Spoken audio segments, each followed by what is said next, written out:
Beneath layers of earth and time, in the silence of forgotten caves and windswept plains, there are stories that no one remembers, because no one alive has ever known them. Long before our written history began, before the rise of empires or the carving of stone monuments, something else moved across this planet. Evidence of impossible structures, ancient tools that defy explanation, and artwork buried in darkness, crafted by hands we can't identify, suggest a world far stranger than we've been told. Who painted celestial maps deep within sealed caves? What power could move stones heavier than modern cranes? And why do symbols found in distant corners of the earth speak a common, unspoken language? From the high plateaus of Peru to the megaliths of Palestine's ancient hills, we're left with fragments of a puzzle and no clear image of the full picture.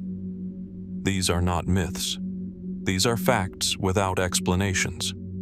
So sit back, relax, and let's dive deep into the shadowed past, where history ends and mystery begins. High on a windswept ridge in the southeastern Anatolian landscape, far from the bustling cities and tourist routes of modern Turkey, lies a place that defies the boundaries of time. The sun casts long shadows across shallow mounds of ochre soil, hiding beneath them one of the most perplexing archaeological sites ever uncovered, Göbekli Tepe. At first glance, it might not look like much. A series of stone circles, partly buried, partially reconstructed, surrounded by scaffolding and carefully marked grids. But as the camera slowly zooms in, a deeper truth emerges. This is not just a collection of stones. This is a 12,000-year-old riddle, one etched in limestone and preserved in secrecy for millennia. Built around 9600 BC, Göbekli Tepe predates Stonehenge by over 6,000 years, and the Great Pyramid of Giza by nearly 7,000. In fact, it was constructed before agriculture, before the domestication of animals, before pottery, and long before writing. It exists in a time when humanity, as we've been taught, should have been nomadic, gathering, hunting, surviving. And yet here, on this quiet hilltop, someone, or something, built monumental pillars weighing up to 20 tons, arranged in massive circular enclosures decorated with intricate carvings of foxes, snakes, birds, boars, and humanoid figures with hands clasped over their bellies. Who built Göbekli Tepe? And more importantly, why? Mainstream archaeology offers a cautious theory. According to the leading excavator, the late Klaus Schmidt, Göbekli Tepe was likely a ritual or ceremonial center, a sacred place where nomadic bands of hunter-gatherers gathered for seasonal rites. Perhaps the carvings were totems, symbols of spiritual importance. The enclosures might have been aligned with the cosmos. Some researchers suggest that this site may mark the very origin of organized religion itself. The idea is simple, yet revolutionary. It wasn't agriculture that led to civilization. It was belief. But this only deepens the mystery. If these people had no permanent settlements, no farming, no metal tools, how did they cut, move, and precisely arrange such massive stones? Why would a nomadic culture invest what must have been generations of effort into a site with no evidence of daily living? No hearths, no houses, no burials? And then, there's the most puzzling part of all. After centuries of use, Göbekli Tepe wasn't abandoned. It was buried, deliberately. Layer upon layer of backfill, carefully packed in by human hands. Soil, rubble, bones, and debris thrown into the enclosures to entomb the entire site around 8000 BC. It was as though its builders wanted it hidden, preserved, or forgotten. Why? Was it an act of reverence? A ritual closure? Or was there something here they wanted no one else to see? As the slow camera pans across the site's stone rings, we see details that elude easy explanation. Pillar 43, famously called the Vulture Stone, depicts what appears to be a combination of animals, symbols, and perhaps even a narrative. Some have interpreted its glyphs as a symbolic story. Others believe it may represent a cosmic event. In 2017, a study from the University of Edinburgh proposed a daring hypothesis. Using computer simulations and astronomical data, the authors suggested that the Vulture Stone may record a comet impact that occurred around 10,900 BC, an event that could tie into the Younger Dryas, a sudden and dramatic cooling of the Earth's climate. Could Göbekli Tepe have served as a memorial, a celestial warning encoded in stone? Others go further, much further. Some fringe theorists suggest that Göbekli Tepe was not the beginning of civilization, but a remnant of an earlier one, an echo from a forgotten age before the last ice age ended. These ideas often touch on the concept of a lost advanced culture, what some call Atlantis, though never by name in the academic sphere. They propose that survivors of a cataclysm passed on knowledge to the scattered peoples of the earth, and Göbekli Tepe may be one of the oldest surviving fingerprints. Is there any evidence for this?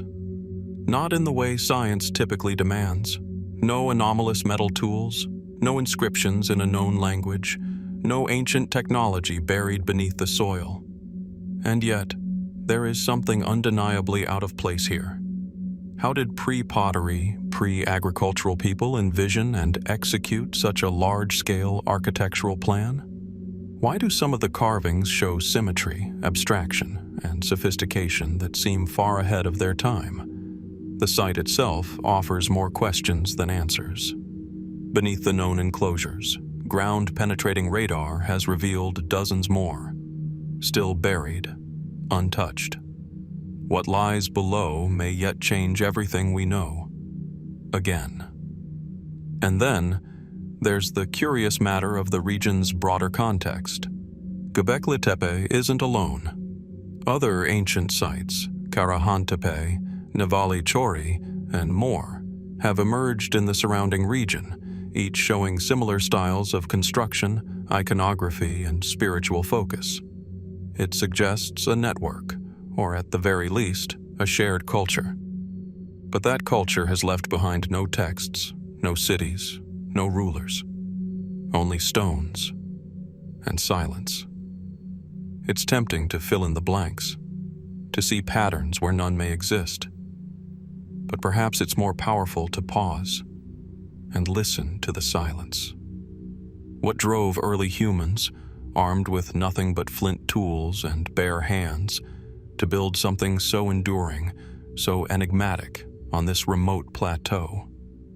Were they reaching toward the gods, recording the stars, responding to a world-shattering event? Or were they simply trying to leave behind something that would outlast their fleeting lives? We don't know, and perhaps that's the point. What we are left with is not a solution, but a mirror. Göbekli Tepe reflects both our hunger for meaning and the fragility of what we think we know. A temple with no altar, no god, and no answers. The stones are still standing, and they're still watching. Stay with us as we continue to explore the forgotten riddles of prehistory. In the dim recesses of a cave nestled deep in the limestone hills of southern France, soot-blackened walls still bear the marks of hands that vanished nearly 40,000 years ago. The silence here is ancient. The air feels heavy, as if it remembers. This was once Neanderthal country. From the windswept plains of Central Europe to the rocky hills of Western Asia and as far south as the caves of modern-day Palestine, the Neanderthals roamed and thrived for hundreds of thousands of years. Their bones have been found buried in valleys, curled beside hearths, and even interred with what might be primitive offerings. For a long stretch of prehistory, they were not a minor side note in human evolution. They were the story. Stocky, broad-shouldered and built for endurance in the cold climates of the Ice Age, Neanderthals were skilled toolmakers, hunters, and survivors. They understood fire. They cared for their wounded. They created art. In many ways, they were like us. So much so, in fact, that they interbred with early Homo sapiens. Today, traces of Neanderthal DNA still flow through the veins of billions of people. And yet, they are gone.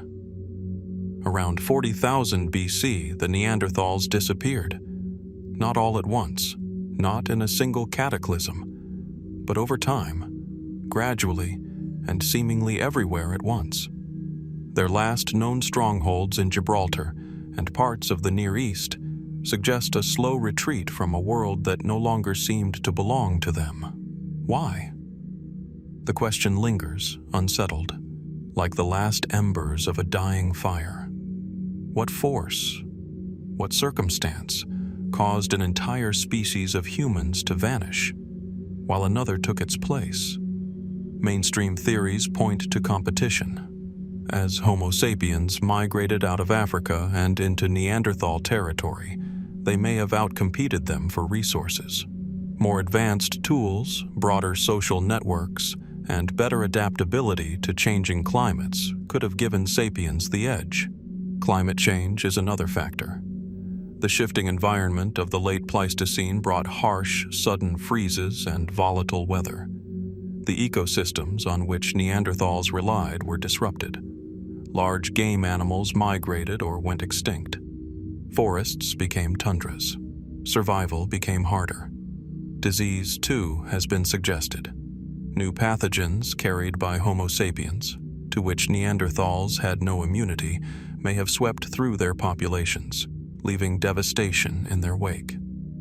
These are plausible, data-driven explanations. They speak of biology, geography, and ecological pressures. And yet, something about them feels incomplete.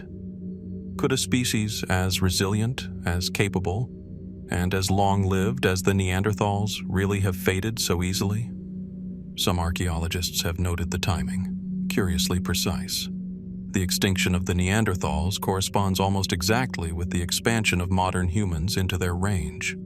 In cave layers where Neanderthal tools vanish, modern human artifacts almost always appear soon after.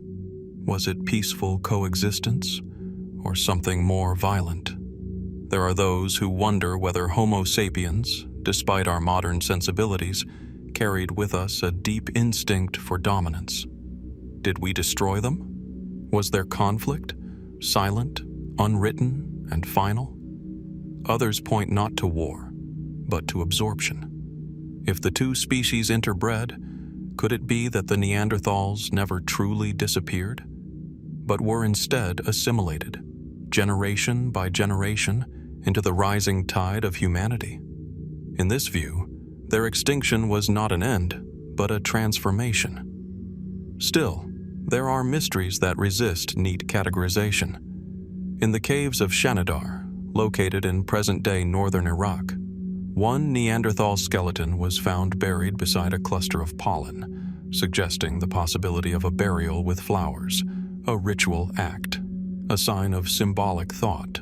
Others have been discovered with seemingly purposeful arrangements of stones, tools, and bones. Were the Neanderthals spiritual? Did they believe in an afterlife? And if so, what else did they believe? Then there are the more speculative questions. What if the Neanderthals possessed forms of intelligence we have yet to understand? Not inferior, but simply different. What if their ways of communicating, their sense of identity, even their understanding of the world, followed patterns that left few traces in the archaeological record? Recent studies of hyoid bones and inner ear structures suggest they may have had the capacity for spoken language, complex and nuanced, but no writing has been found, no definitive record of who they were, what they thought, or how they viewed the strangers moving into their world. And then there is the unsettling possibility that we are missing something entirely. Could the Neanderthals have vanished due to a natural disaster, A volcanic eruption, a sudden shift in Earth's climate cycles, or even an impact event? The Campanian ignimbrite eruption, around 39,000 BC in Italy, has been proposed by some as a devastating moment that may have disrupted populations across Europe. But no single catastrophe explains the global pattern of their decline. Still, others have ventured further into the unknown. A few researchers and theorists working at the edges of mainstream academia have speculated on more exotic ideas. Could Neanderthals have possessed sensory capabilities we no longer have? Did they rely on a form of perception, intuitive, environmental, even extrasensory, that left no trace? Did their extinction mark not just a biological transition, but the loss of a different way of being human? These questions are difficult to frame, much less answer, but they arise from a simple, haunting truth. For all we've uncovered, skulls, bones, tools, ash, we still don't know how they disappeared, or why we remained.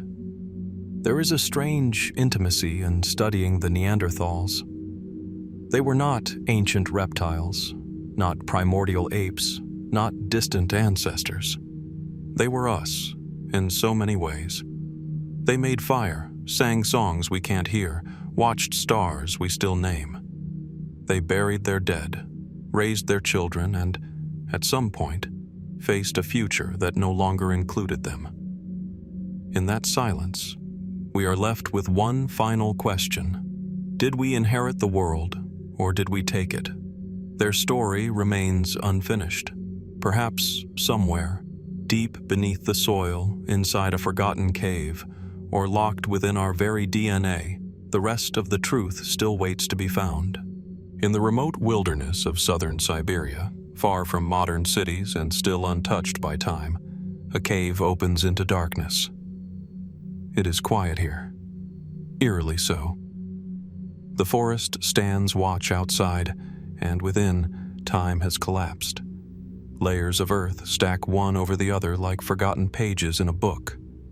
Ancient bones, fragments of tools, a single sliver of a finger.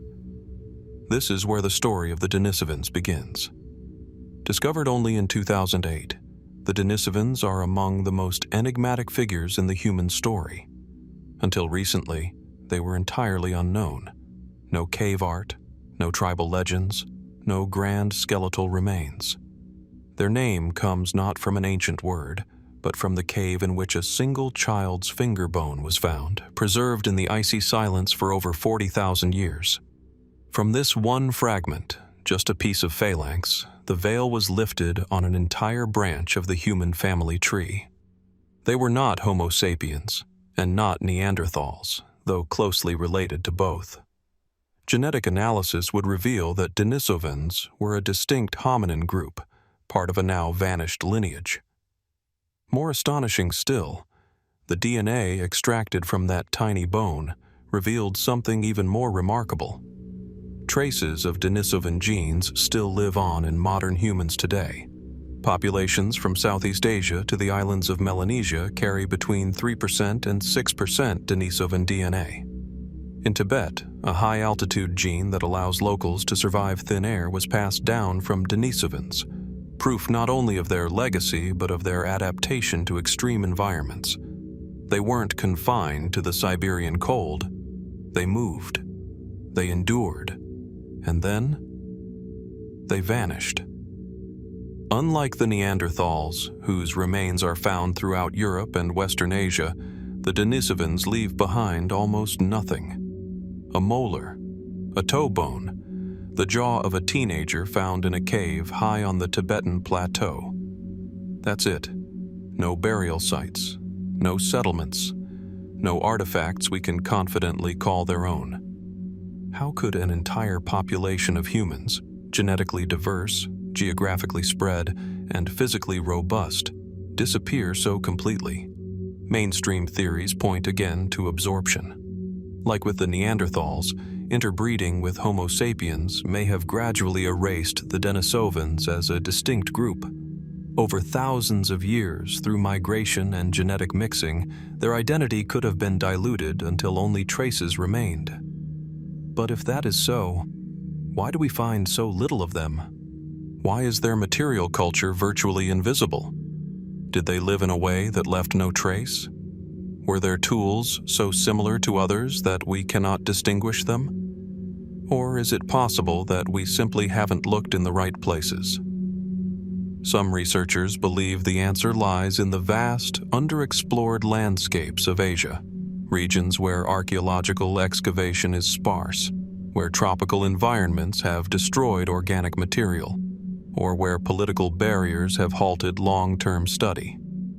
The Denisovans may have left behind more than we know, but what if we haven't found it yet? And then there are more speculative ideas. What if the Denisovans were not merely absorbed, but wiped out? Could disease have played a role, or conflict with incoming waves of modern humans?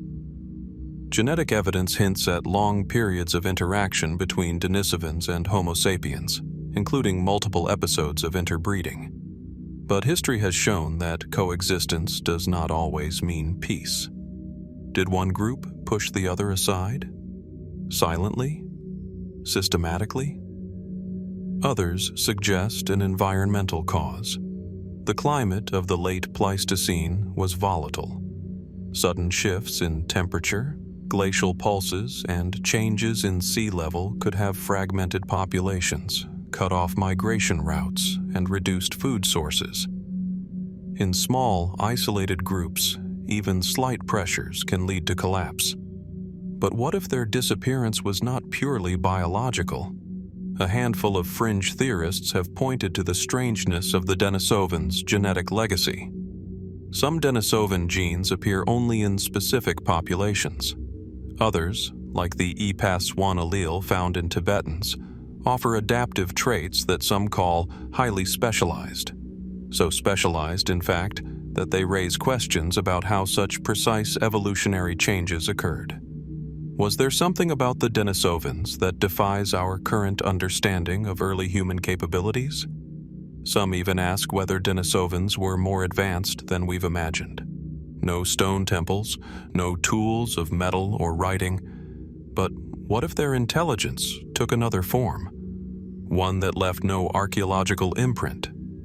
Could their knowledge have been oral, environmental, or embedded in practices we've never recognized? These ideas lie outside the bounds of conventional science, but they reflect a deeper uncertainty. We don't know what the Denisovans looked like. We don't know what language they spoke, if any. We don't know how they saw the world, or what they believed. We know only that they were real and that they're gone. As we sift through ancient soil, decode genomes, and map the migrations of early humans, the Denisovans remain a shadow between the lines, present but undefined. Their story exists in fragments, their voices long silent. Did they live in harmony with the earth, untouched by the technologies that would come later? Were they victims of fate, of time, or of us? Or was their disappearance simply part of a cycle we still do not fully understand? The cave in Siberia still stands, cold, silent, watching. And somewhere in the darkness, the story of the Denisovans waits to be finished. Long before cities rose from stone, before temples reached for the heavens or symbols were carved into clay, something extraordinary happened. Somewhere in the ancient wilds of Africa, or perhaps in the highlands of Western Asia, a sound was shaped not by instinct, but by intention. A breath became a signal. A cry became a name. And from that moment onward, the world would never be the same. Language, our most powerful tool, does not fossilize. There is no artifact, no definitive trace of its first utterance. Unlike stone blades or fire pits, speech leaves behind no bones. It lives only in echoes and in the consequences of what came after. But this invisible thread connects every human who has ever lived, and its origins remain among the greatest prehistoric mysteries we've yet to solve. Mainstream theories begin with biology, the evolution of the vocal tract, the expansion of the Broca's and Wernicke's areas in the brain, regions associated with speech and comprehension. The descent of the larynx, allowing for a wider range of sounds. These anatomical changes, researchers argue, formed the physical foundation for speech. It's believed that Homo sapiens possessed these traits by at least 200,000 BC, possibly earlier. But the question isn't only how language became possible, it's why it happened at all. No other species on Earth communicates with the complexity, abstraction, and creativity that language affords. Apes can use signs, whales can sing, birds can mimic, but none tell stories, none debate philosophy, none name the stars. So what was the spark? Some scientists point to social pressures. As early human groups grew larger, so did the need to maintain bonds, resolve conflict, and pass on knowledge. Words, in this view, became a kind of social glue, a replacement for the grooming behaviors seen in other primates. With speech, ideas could move faster than gestures. Leadership, loyalty, memory, all became amplified. Others propose that language was driven by tool-making or hunting coordination, that it began with shared intent. You take the left. Stone here. Fire now. Language as utility. But these models all assume a slow progression, a gradual climb from grunts to grammar. Yet some linguists argue that language, true, structured language, appears to have emerged suddenly, in a kind of cognitive leap. The theory, sometimes called the Great Leap Forward, suggests that something in the human brain changed around 70,000 to 100,000 BC, giving rise not only to language, but to symbolic thought, art, and ritual. Is it possible that speech, and the mental architecture behind it, appeared nearly fully formed? The evidence remains elusive. We look to artifacts. The ochre-covered walls of Blombos Cave in South Africa, where geometric symbols were etched 75,000 years ago. The abstract carvings in the caves of Sulawesi, the bone flutes of Central Europe. Each suggests symbolic communication, and perhaps the ability to encode meaning. But none of these are language itself. What words were spoken around the fire at night, passed from mother to child, whispered in fear or wonder? We will never know. The first true sentences were likely born in landscapes now erased, coastal plains lost to rising seas, or forests buried beneath deserts. And yet, we try to reconstruct. Linguists have traced families of languages back thousands of years. Proto-Indo-European, for example, the root of Latin, Sanskrit, Persian, and most European tongues, is thought to have been spoken around 4000 BC. But beyond that, the trail vanishes into the prehistoric dark. Attempts to reconstruct a proto-human language, one original tongue from which all others descended, have proven speculative at best. Too much time has passed. Sound shifts, grammar and meaning dissolve with each generation. Still, the mystery deepens. What if language did not begin with Homo sapiens at all? Recent discoveries suggest that Neanderthals, and perhaps Denisovans, possessed the vocal anatomy necessary for speech. The hyoid bone, critical for controlling the tongue and larynx, has been found in Neanderthal remains in near-modern form. Could they have had language too? If so, were there multiple human languages evolving independently, parallel lines of thought, now long extinct? Some researchers suggest that the emergence of language might not have been linear, but rather cyclical. That earlier hominins, perhaps Homo heidelbergensis or even Homo erectus, developed rudimentary language systems that rose and fell, lost with each population bottleneck or migration collapse. There are even more speculative ideas on the fringe of accepted science. Some point to the sudden flowering of culture, cave art, symbolic burials, complex tools, and ask whether early humans were taught language. Not by gods, but perhaps by a now extinct group, more advanced or more ancient. Others propose that language was less an invention and more a discovery, that it was always latent in the human brain, waiting to be activated by some unknown event. One of the most curious questions remains unanswered. Why do all human languages, no matter how different, share universal traits? Every language has verbs and nouns. Every language can express past and future. Every language has rules, syntax, structure, order, even if those rules differ. Is there a biological grammar encoded in our brains? Or is it evidence of a single origin point, a mother tongue lost in time? We may never know. Language defines us, but it may also conceal us. Beneath every sentence we speak lies a silence stretching back tens of thousands of years. A time before words, before names, before memory. We search for the first voice, but all we hear are echoes. Somewhere out there, beneath layers of dust and bone, the first word ever spoken may still haunt the wind. Somewhere between survival and consciousness, between the need to eat and the desire to understand, something shifted in the minds of our earliest ancestors. They began to look beyond the visible, to the stars, the seasons, the bones of the dead, and ask questions that had no easy answers. Who are we? Where do we go when we die? Is something out there watching us? These were not the questions of logic or instinct.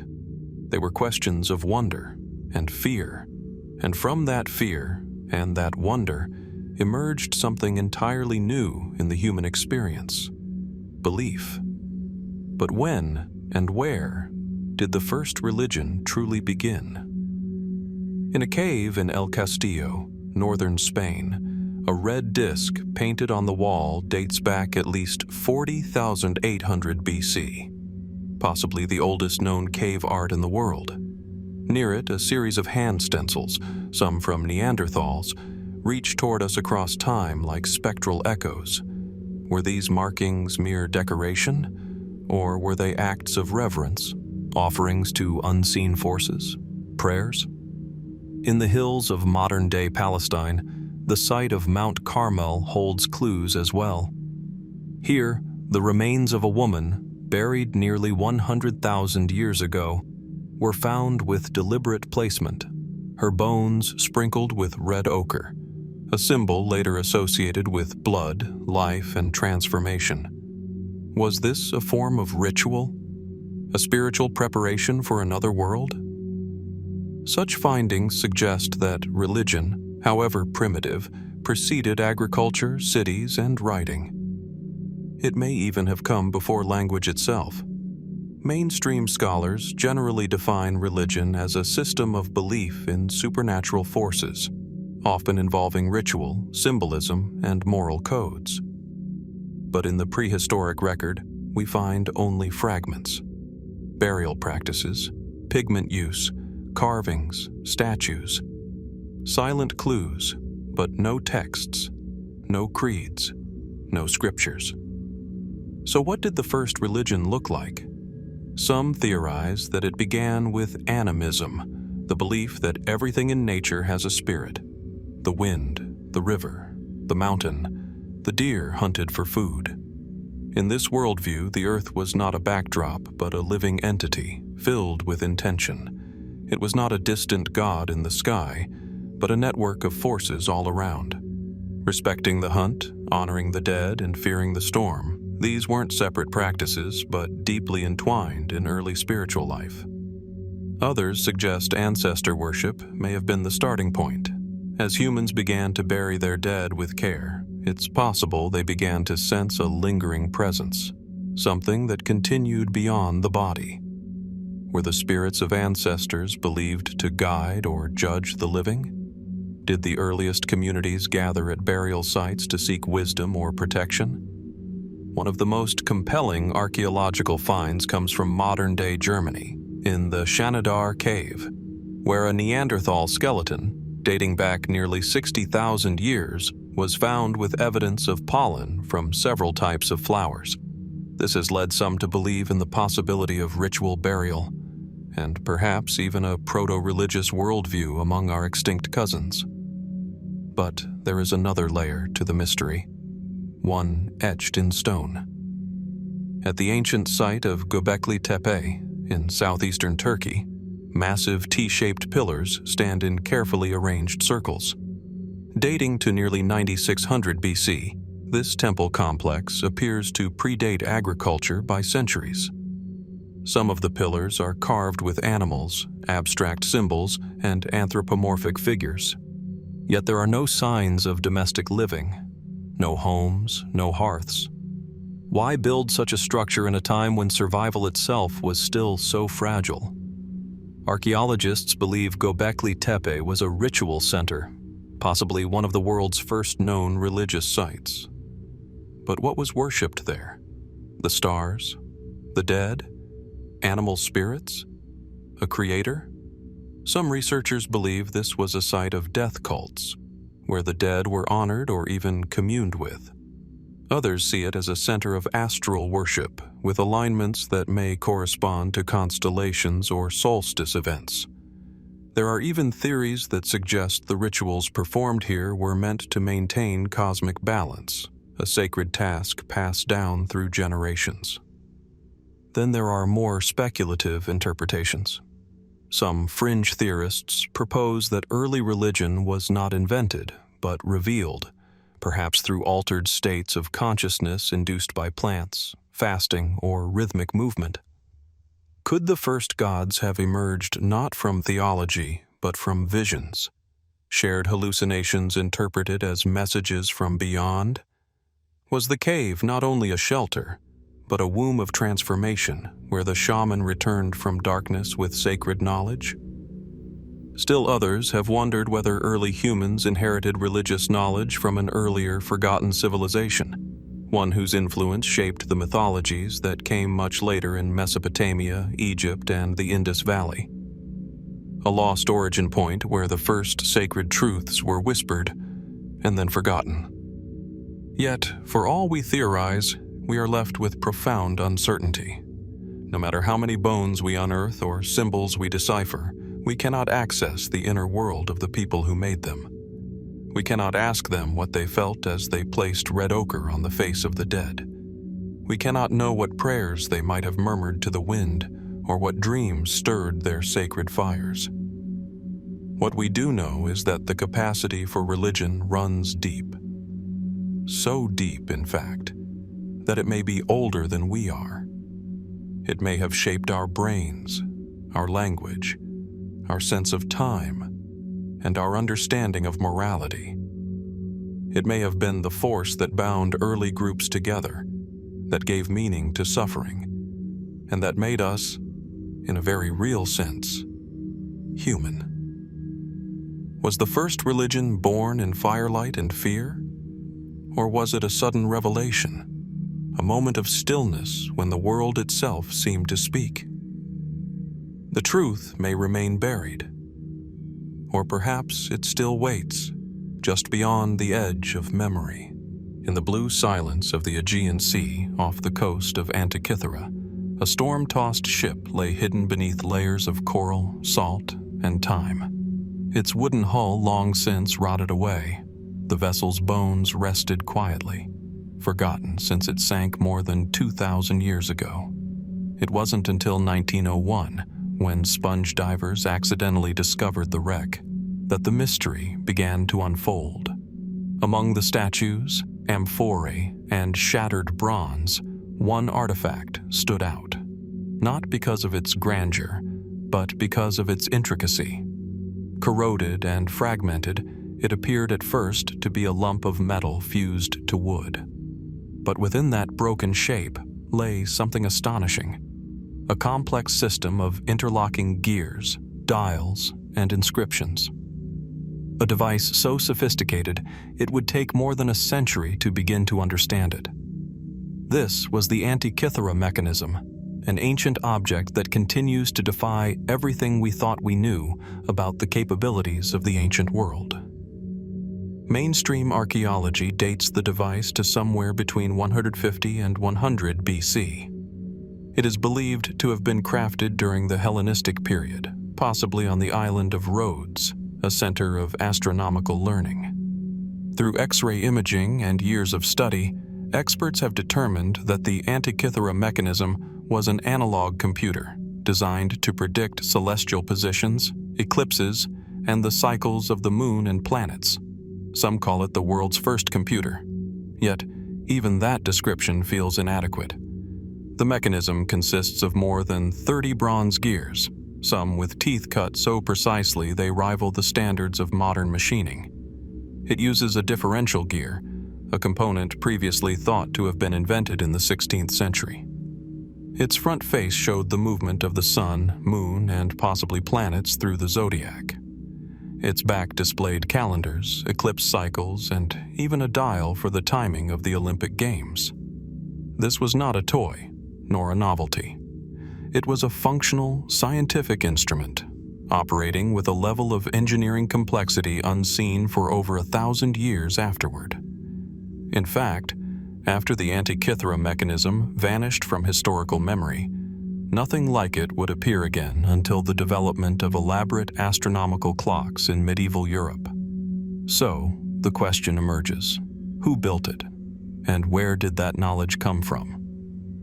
The ancient Greeks are known for their advancements in geometry, astronomy, and mathematics.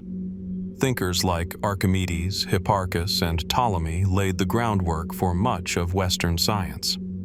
It's possible the mechanism was the product of a small circle of savants, mathematicians and artisans working at the height of intellectual creativity. And yet, no texts describe its construction. No blueprints survive. No similar mechanisms have ever been recovered. Was the Antikythera device truly unique? Or was it merely the only one to survive the centuries, plunged beneath the sea and preserved by accident? The silence of the historical record is striking. If such technology existed, why was it not replicated? Why does it seem to have vanished completely from the ancient world?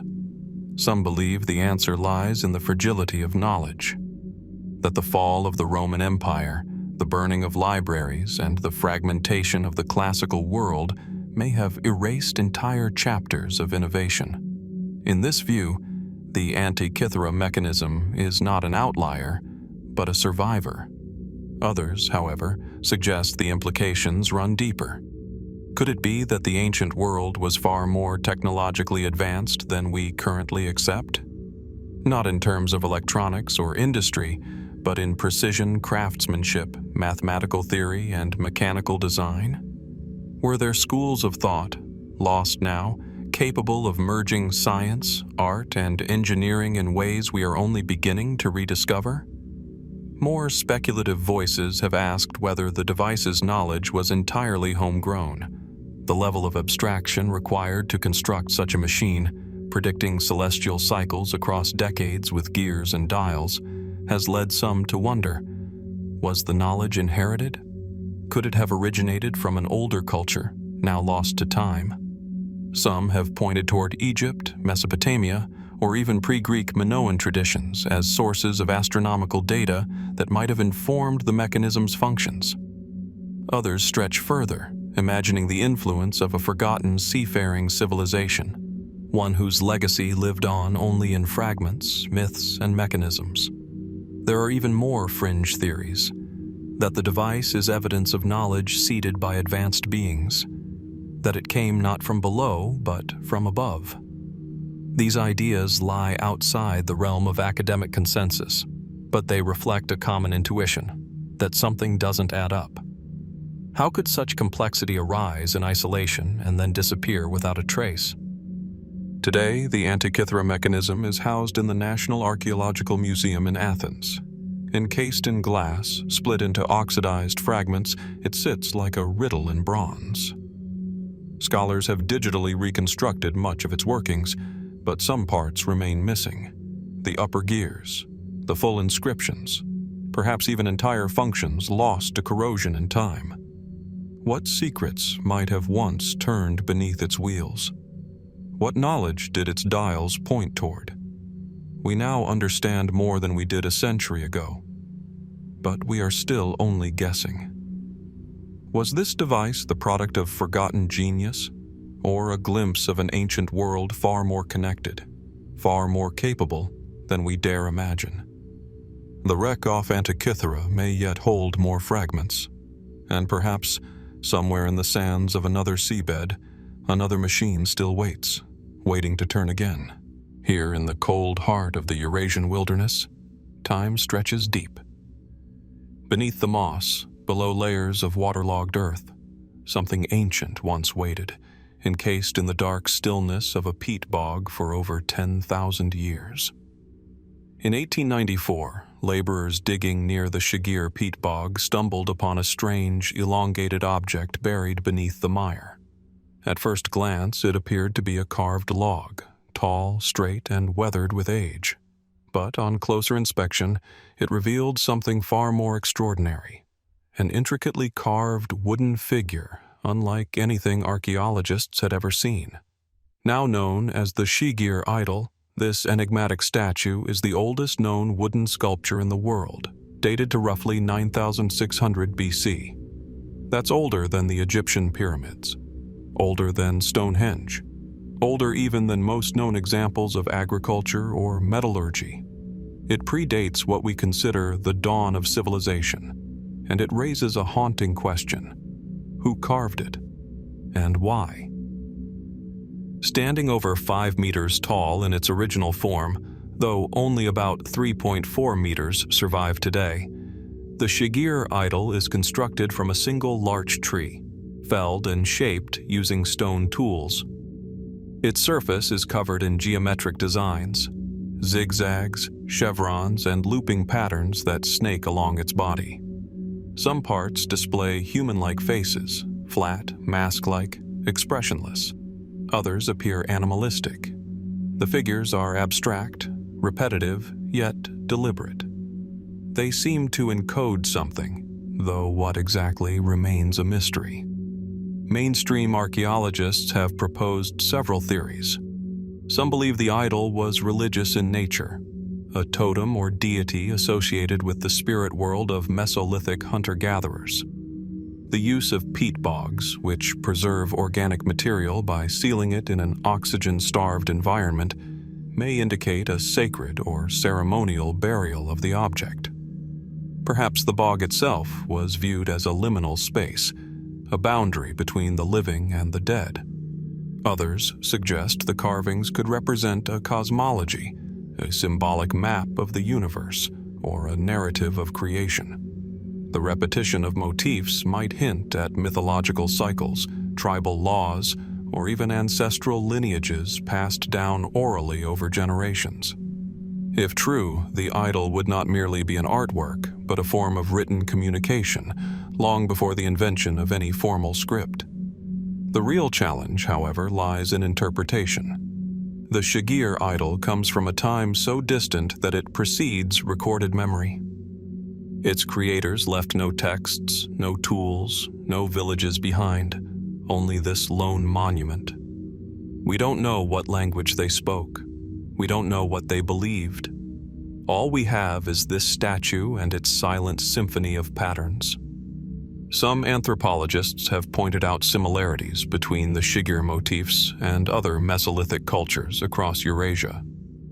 Could there have been a widespread symbolic language among early hunter-gatherer societies, one that we've only glimpsed in fragmentary carvings, scattered across vast distances?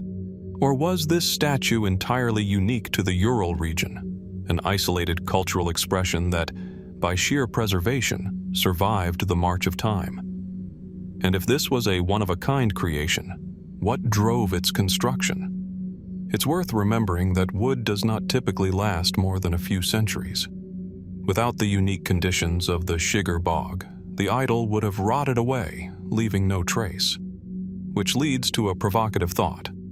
How many similar artifacts have vanished completely, their stories lost forever?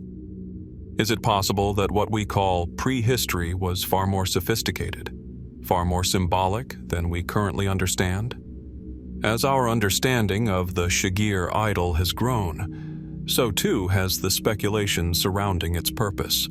Some researchers have noted that the carvings may follow a logical sequence, possibly representing a kind of code.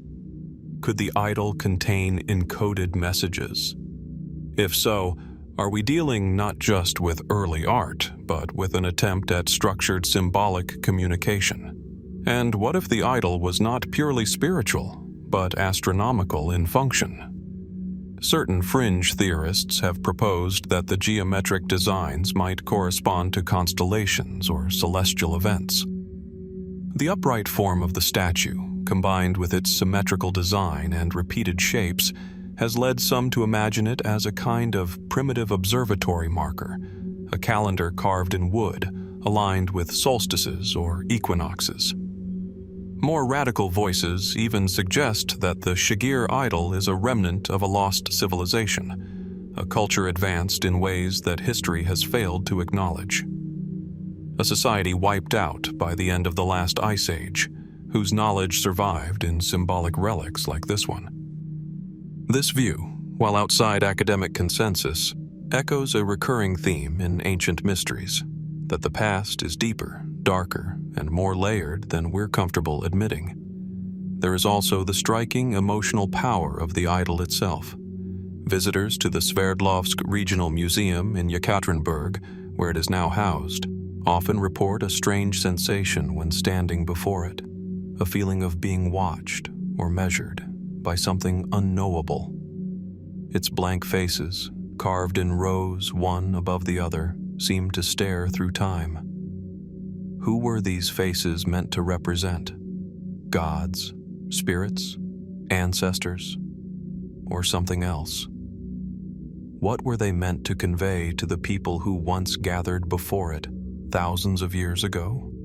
The Shigir Idol remains an outlier in the record of early human expression. Neither wholly understood nor easily dismissed, it stands as a challenge to our assumptions, an artifact that doesn't quite fit. And perhaps that's why it endures in our imagination. Was it a spiritual monument, a code, a warning, or simply the expression of a people whose worldview we can no longer grasp? The bog gave up its secret once. What else might still lie beneath the earth, waiting for us to remember? In 1929, near the small town of Clovis, New Mexico, a discovery was made that would change our understanding of the first people to walk the North American continent. Buried beneath layers of ancient soil, researchers uncovered finely worked stone tools, long fluted spear points chipped with a precision that even today commands admiration. These weren't ordinary tools. They were the fingerprints of a culture that lived more than 13,000 years ago, the Clovis people. For decades, the Clovis culture stood as the oldest confirmed human presence in the Americas. Their fluted projectile points, found not only in New Mexico but scattered across the plains and forests of the continent, suggested a fast-moving, highly skilled society.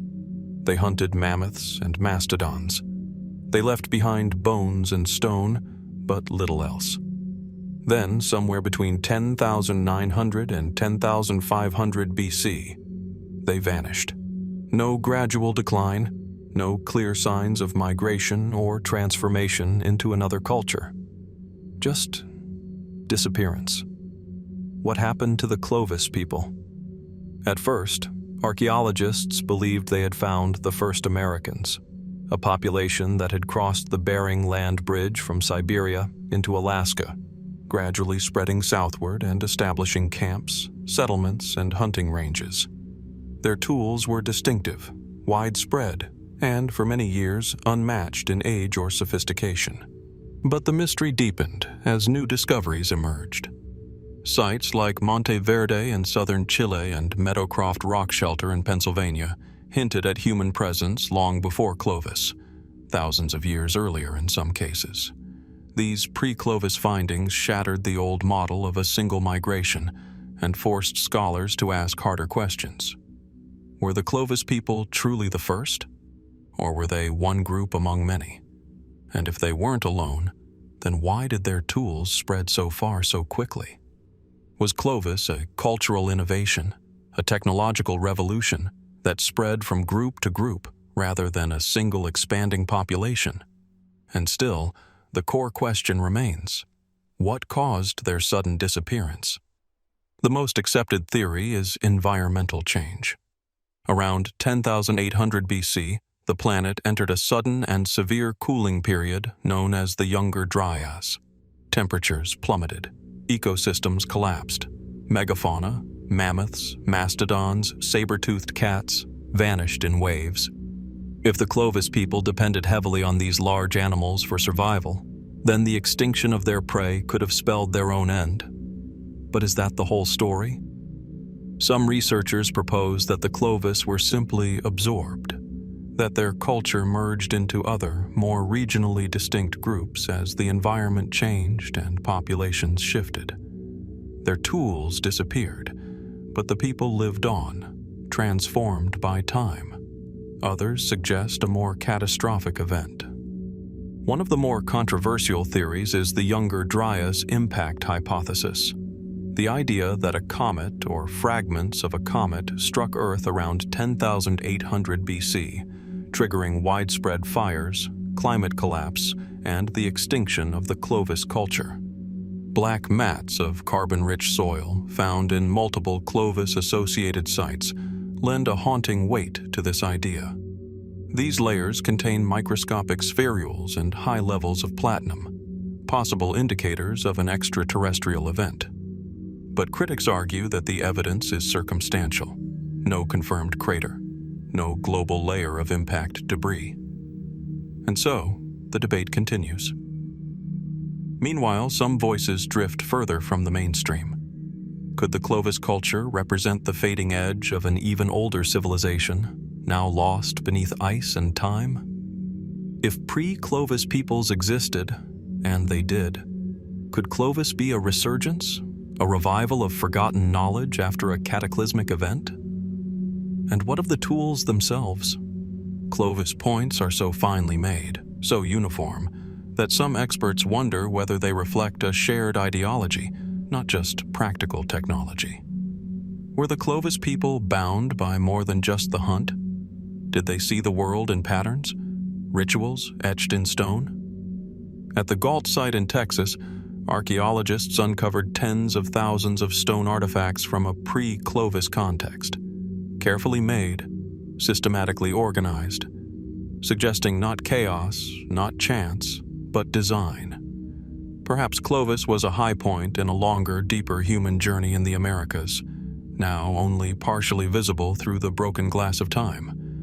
And yet, as the wind blows across the plains of New Mexico and the sunlight sinks into ancient soil, we're left with fragments, points of stone, burned layers of earth, whispers from a vanished people. They hunted here. They camped beneath stars we still see today. They walked paths now hidden beneath cities, rivers, and forests. Then, one day, they were gone. Were they victims of a colder world? Witnesses to a fiery sky? Or simply a culture that gave way to the future? How many more stories like Clovis are waiting, buried beneath layers of time, locked in the land? And what might we still uncover in the quiet soil of a forgotten age? They once ruled the world, towering beasts with names now almost mythic: woolly mammoths, saber-toothed cats, giant ground sloths, glyptodons, and short-faced bears roamed every continent except Antarctica. These were the megafauna of the late Pleistocene, Earth's most colossal land animals since the dinosaurs. And then, within the blink of a geological eye, they were gone. Roughly between 50,000 and 10,000 BC, during the transition from the last ice age into the relatively stable Holocene epoch, over 70% of the world's largest terrestrial animals vanished. In places like North America, the extinction rate was closer to 80%. Across continents, species that had thrived for hundreds of thousands sometimes millions of years, suddenly disappeared. What happened to the megafauna? Why did they vanish so quickly across such vast and varied landscapes? Mainstream science offers two leading answers: climate change and human activity. As the Ice Age waned, the Earth underwent dramatic environmental shifts. Glaciers retreated, sea levels rose, ecosystems transformed. In North America, sweeping grasslands gave way to forest. In Australia, once lush interior basins became desert. For large animals with specialized diets and limited reproductive rates, even small changes in habitat could be catastrophic. And yet, climate change alone does not explain the timing. Many of these species had survived previous glacial cycles. The mammoth, for example, endured multiple rounds of glacial advance and retreat. Why would this particular warming period be so different? Enter the second suspect: human beings. Around the same time that megafauna began disappearing, Homo sapiens were expanding into new territories. In Australia, humans arrived around 65,000 BC. Shortly after, the continent's giant marsupials and reptiles began to vanish. In the Americas, the timeline aligns with the spread of the Clovis culture and other early peoples through North and South America. The overkill hypothesis, first proposed in the 1960s, suggests that early humans, armed with advanced hunting tools and strategies, simply hunted the megafauna to extinction. Large, slow-breeding animals like mammoths or giant sloths would have been especially vulnerable. But is it that simple? While evidence of hunting exists, Clovis spear points embedded in mammoth bones, butcher marks on remains, the archaeological record is surprisingly sparse. For the number of species lost and the presumed timescale, we would expect to find more kill sites, more tools, more signs of widespread slaughter. Yet they remain elusive. Could something else be at play? In recent years, a third theory has gained attention, one that weaves together climate, humans, and a cosmic twist. Some researchers point to the Younger Dryas impact hypothesis, a proposed comet or asteroid strike around 10,800 BC, as a potential trigger. According to this theory, a celestial impact set off massive fires, climate chaos, and environmental collapse. Evidence cited includes high levels of platinum and tiny glass spherules found in sediments across the northern hemisphere. If such an event occurred, it might explain the synchronous extinction of species on multiple continents and the sudden disappearance of both megafauna and early human cultures like the Clovis. Still, the evidence remains debated. No crater has been conclusively linked to such an impact, and some scientists argue that the anomalies found in sediment layers could have other explanations. Beyond these major theories, fringe ideas linger at the edges of the mystery. Some propose that diseases, zoonotic pandemics, spread rapidly through animal populations as humans expanded their range, bringing previously unencountered pathogens. But fossil evidence for widespread disease is thin, and few signs of bone infections or mass die-offs have been found. Others ask whether we are missing an entire chapter of Earth's prehistory, one where advanced or organized human societies interacted with megafauna in ways we do not yet understand. Could there have been a forgotten civilization long before the cities of Mesopotamia and the pyramids of Egypt that played a role in shaping the fate of these great beasts? In South America, legends of the mapinguari, a giant, shaggy creature said to roam the Amazon, echo the form of the ancient ground sloth. In Siberia, Yukagir hunters once told stories of enormous hairy animals frozen in the earth, creatures later revealed to be woolly mammoths. Do these oral traditions preserve echoes of encounters long past, or are they merely coincidence?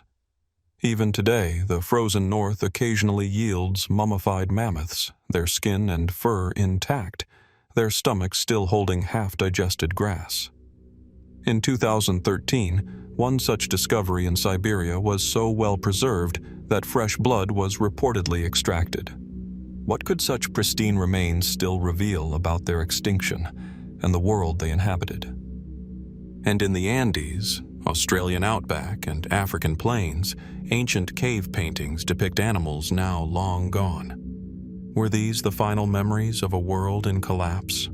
The last visual records of a time when humans shared the earth with creatures that now seem like ghosts? The truth may lie somewhere in between, a combination of shifting climates, expanding human pressures, and perhaps sudden, unexpected catastrophe. Or could there be factors we have not yet imagined? What if the extinction of the megafauna is not a closed chapter, but a key to a deeper puzzle? What if understanding their vanishing reveals not just a loss of species, but a transformation of the entire human experience? As we walk the trails of modern forests, fly over tundras, and dive into ancient ice cores, we are still chasing shadows of mastodons and monsters, of stories too vast for any single explanation. Why did the giants fall? And in their silence, what are they still trying to tell us? Beneath layers of rock and millennia of soil, in places as remote as the Chauvet Cave in France or the shadowed chambers of Altamira in Spain, humanity left behind something more than just survival. They left images, not crude markings or random doodles, but art, vivid, deliberate, and hauntingly sophisticated. Wild horses rendered with motion and grace, mammoths and bison with exaggerated proportions, their bodies pulsing with life. Hands, sometimes stenciled, sometimes painted, left like echoes, as if reaching out across time. What compelled Paleolithic people to crawl deep into the earth, risking darkness and danger just to paint the walls? And more curiously, what were they trying to say? Archaeologists agree that many of these masterpieces date back tens of thousands of years. Some of the oldest, like those in the Chauvet Cave, have been radiocarbon dated to over 30,000 BC. That places them not just before recorded history, but before the development of agriculture, cities, or metallurgy. Before we built civilizations, we painted in caves. What does that say about the priorities of the human mind? Mainstream interpretations suggest these artworks were part of ritual or spiritual practices, possibly shamanic in nature. The animals may have been representations of prey species, drawn in the hopes of successful hunts. The act of painting them might have held symbolic power, transforming the natural world through human imagination. Indeed, some caves show evidence of repeated visits, carefully prepared pigments, and consistent iconography. It was not haphazard. It was purposeful. But if they were rituals for what? Some researchers believe the art may have served as a visual language, long before spoken words were standardized. Perhaps even a form of proto-writing. Symbols repeated across different sites, dots, zigzags, crosshatches, suggest a shared symbolic system, the meaning of which is now lost to us. Could it be that these marks were mnemonic devices, helping tell stories or preserve knowledge? Others go further. The renowned scholar David Lewis Williams proposed that cave art reflects the inner experiences of shamans in altered states of consciousness. The deep caves, like wombs of stone, became stages for spiritual journeys. Visions of animals, patterns, and tunnels reflect common imagery found in modern-day trance states. And yet, even that theory, while compelling, answers only part of the puzzle. Why are the images so technically accomplished? Why do they appear suddenly, with such sophistication, rather than emerging gradually? And why do they appear in remote and difficult locations, often accessible only through narrow crawl spaces and dangerous climbs? In Lascaux, for instance, the main galleries lie far from the entrance, deep underground. In some sites, children's footprints accompany those of adults. Were these sacred initiations? Family pilgrimages? Something else? Then there is the question of hand stencils, some made by blowing pigment around a hand pressed against the rock. They appear in nearly every continent. In Europe, in Southeast Asia, in Patagonia. Are these merely signatures? Or were they symbolic acts, reaching into the spirit world or perhaps warding off unseen forces? The consistent themes, herds of animals, hunting scenes, abstract symbols, suggest a shared worldview. Yet each site also has local flourishes, unique choices in subject and style. Could these differences represent regional mythologies, now lost? Or were they the work of individual artists, ancient minds as complex and varied as our own? The mystery deepens when we consider how far back this tradition may stretch. In 2018, scientists discovered red pigment in a cave in Palestine, dating to at least 175,000 BC. But these were not made by Homo sapiens. They were left by Neanderthals. If Neanderthals, long viewed as brutish and unintelligent, were also engaging in symbolic art, then the roots of creativity run deeper than we once thought. Perhaps artistic expression was not exclusive to our species, but part of a wider cognitive revolution in the genus Homo. And if so, what else have we missed? Some fringe researchers suggest cave art might encode astronomical knowledge. They point to patterns resembling star clusters, such as the Pleiades, or the repeated appearance of dots in numbers that correspond to lunar cycles. Could it be that these early humans were not just depicting their world, but measuring time, mapping the heavens, embedding calendars into stone? Others see even more speculative possibilities, that the images represent mythic visions, glimpses of worlds beyond our own. Or perhaps, as one theory cautiously suggests, messages to the future, recorded not in writing but in enduring image. And then there are those who question if the caves themselves were chosen for more than shelter. Some researchers have noted acoustic phenomena, resonant chambers where sound behaves strangely. Could early humans have used these caves for music, chanting, or ceremony, turning stone walls into instruments? Imagine torchlight flickering on the rock, the echo of a drum or a human voice bouncing through the chamber, a painted herd of bison stampeding above, the sound of real movement echoing below. Was this performance, worship, memory? Thousands of years later, we still don't know. The images remain silent, and yet they speak. They speak of a world where art was not entertainment, but necessity, where creativity was not a pastime, but a survival tool, where to depict something was to know it, to honor it, perhaps even to summon it. Who were the people who painted these caves? What did they believe? What did they fear? What did they hope for? And most haunting of all, what are we not seeing? In the darkness of these ancient sanctuaries, behind the lines of charcoal and the flow of ochre, is there still a message waiting to be understood? The caves remain. The paintings endure. But the meaning, the soul behind the pigment, remains one of prehistory's greatest, most human mysteries. Tucked within these craggy heights is El Mirón Cave, a quiet, unassuming place to the casual eye. But step just a few meters inside, and you are surrounded by time. Cold air wraps around you. The echoes of your footsteps mingle with memories too old for words. And somewhere in this cavern, beneath layers of sediment and silence, a mystery was sleeping. In 2010, a team of archaeologists from Spain and the US made a discovery that sent ripples through the world of prehistoric research. The partial remains of a human skeleton, buried deliberately, delicately, and stained deep red with ochre. They called her the Red Lady of El Mirón, though intriguingly she was not a lady at all in the traditional sense.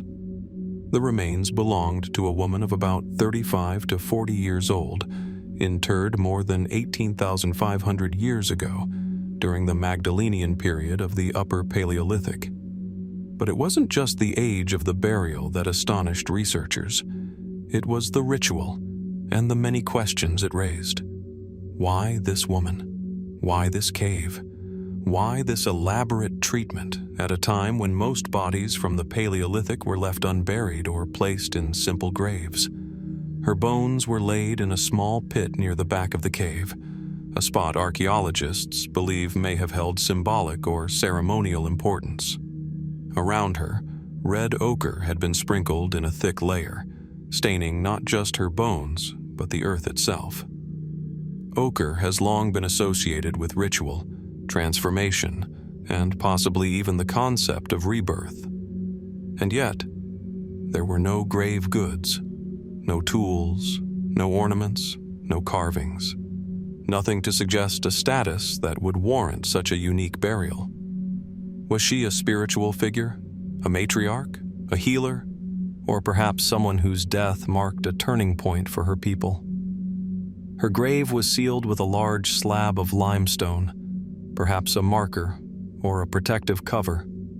Strangely, a few bones were missing. Some seemed to have been removed after burial, possibly as relics or tokens by those who returned to the site. Could her memory have held power for the living?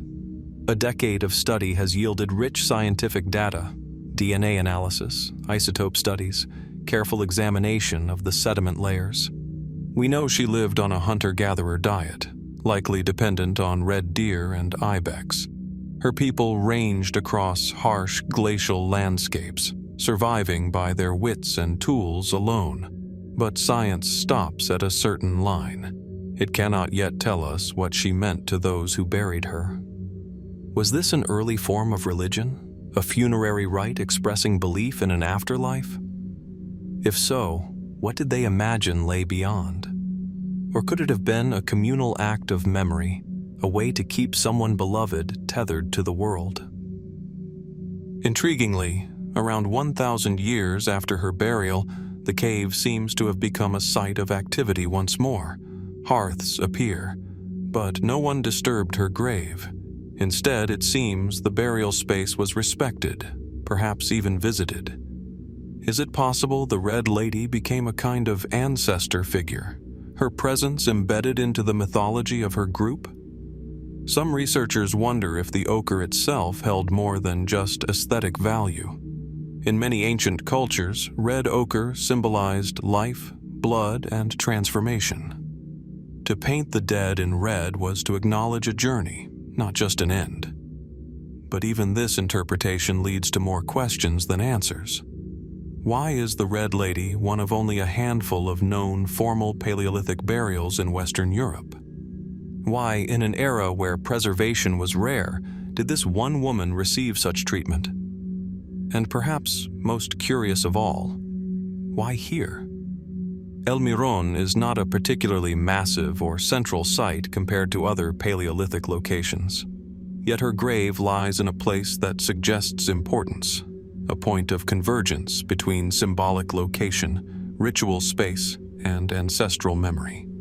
Was it a place of pilgrimage, passed down through generations? Some fringe theorists suggest deeper symbolism, that the burial aligns subtly with astronomical markers, that light from the cave mouth during solstices might illuminate the grave under specific conditions. Others hypothesize that the ochre, the placement, and the enduring presence of the site point to a mythic consciousness we no longer understand. One idea posits that this woman may have been part of a class of individuals, shamans perhaps, who mediated between the visible and invisible worlds. A keeper of stories, a healer, a conduit. But these are speculations, whispers pulled from the quiet of stone and time. There are no inscriptions, no voice, only bones, pigment, and earth. We will never know her name. We do not know what she saw or what her people believed, but we do know that they loved her, or feared her, or revered her, enough to give her a ritual unlike almost any other found in Europe from that era. That alone tells us something profound, that meaning, emotion, and mystery have always been part of the human story. So, who was the Red Lady? A symbol of early belief? A figure of legend? Or merely a lost soul caught in the deep silence of history? In the cool shadow of El Mirón cave, beneath layers of stone and time, her presence still lingers, quiet, elusive, and endlessly haunting. What else lies buried in forgotten caverns, waiting to speak? What other stories have we yet to uncover? The Red Lady keeps her secrets, and we, still listening, still wondering, can only follow the trail she left in ochre and bone. She is ancient, silent, and utterly unlike anything from our modern world. Discovered in the frozen soil of what is now Central Europe, the Venus of Willendorf is barely 4 inches tall. Yet, despite her diminutive size, she commands attention with the weight of millennia. Broad hips, heavy breasts, no facial features, just the suggestion of braids, a swollen abdomen, and an unmistakable focus on fertility.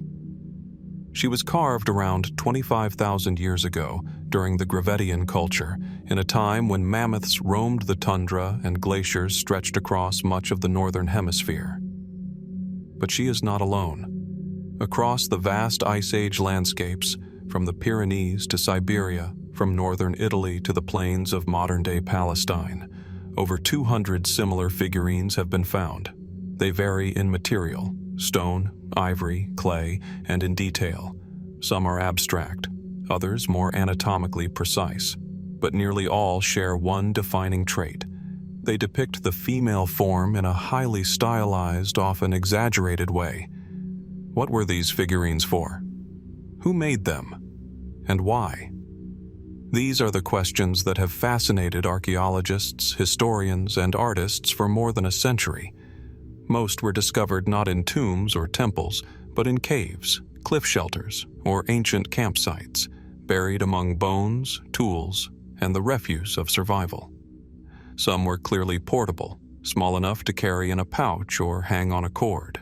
Others, like the Venus of Lespugue or the Venus of Dolny Viestonis, show signs of ritual placement. One, remarkably, was even fashioned from baked clay, the earliest known example of fired ceramic in human history. And yet, despite their shared motifs, no two are quite the same. The dominant theory, long held, is that they served as fertility symbols. Their ample features might have represented abundance in a time of scarcity, or perhaps an idealized maternal figure, a prayer for successful childbirth in an age where survival was never guaranteed.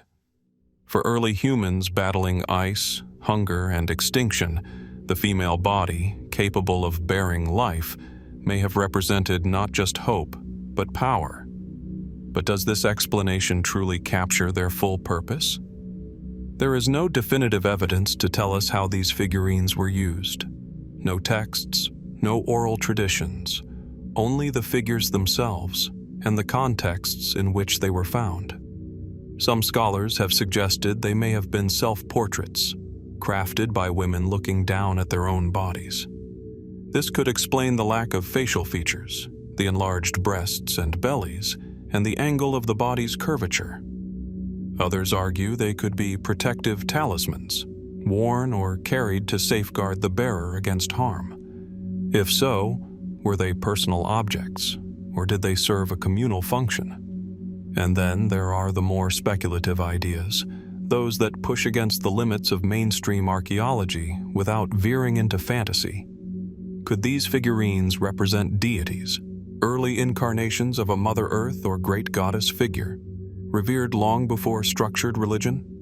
Or perhaps they were teaching tools, used to convey knowledge about pregnancy, anatomy, or ritual practices. Still others suggest a more psychological function. In a time before writing, could the Venus figurines have embodied memory, emotion, identity? Were they early symbols in a visual language we no longer speak? One of the more intriguing mysteries is the sheer geographic spread of these figures. From the Willendorf figurine in Austria to those found in far-flung regions of Russia and Palestine, the stylistic similarities are striking. Was there cultural transmission over great distances? Did these groups interact, trade, intermarry, share stories? Or are we looking at parallel invention, a shared human impulse to represent the female form during a specific stage of our evolution?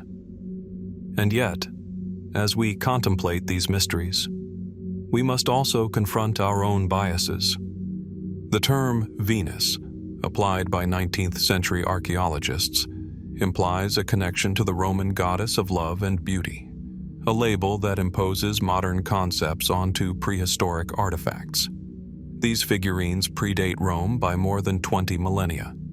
They belong to a world utterly alien to our own. What did beauty mean to those who carved these figures from Tuscan stone? What did femininity mean? Were these objects personal reflections, communal icons, or something stranger still? At Dolní Věstonice in modern-day Czech Republic, a site dated to over 26,000 years ago, archaeologists uncovered not just Venus figurines, but fragments of kilns, hearths, and even a grave. The resting place of a young woman buried with ritual care, her body dusted with ochre, not unlike the Red Lady of El Mirón. Near her lay broken figurines. Coincidence or connection? Could it be that these objects were part of a broader spiritual or mythological framework? A system of meaning long since lost? Some fringe theories go further, suggesting the figurines encode astronomical knowledge, seasonal cycles, or even ancient rites of passage.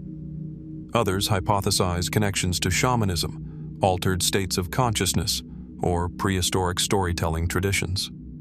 No theory has answered every question. None are free from contradiction.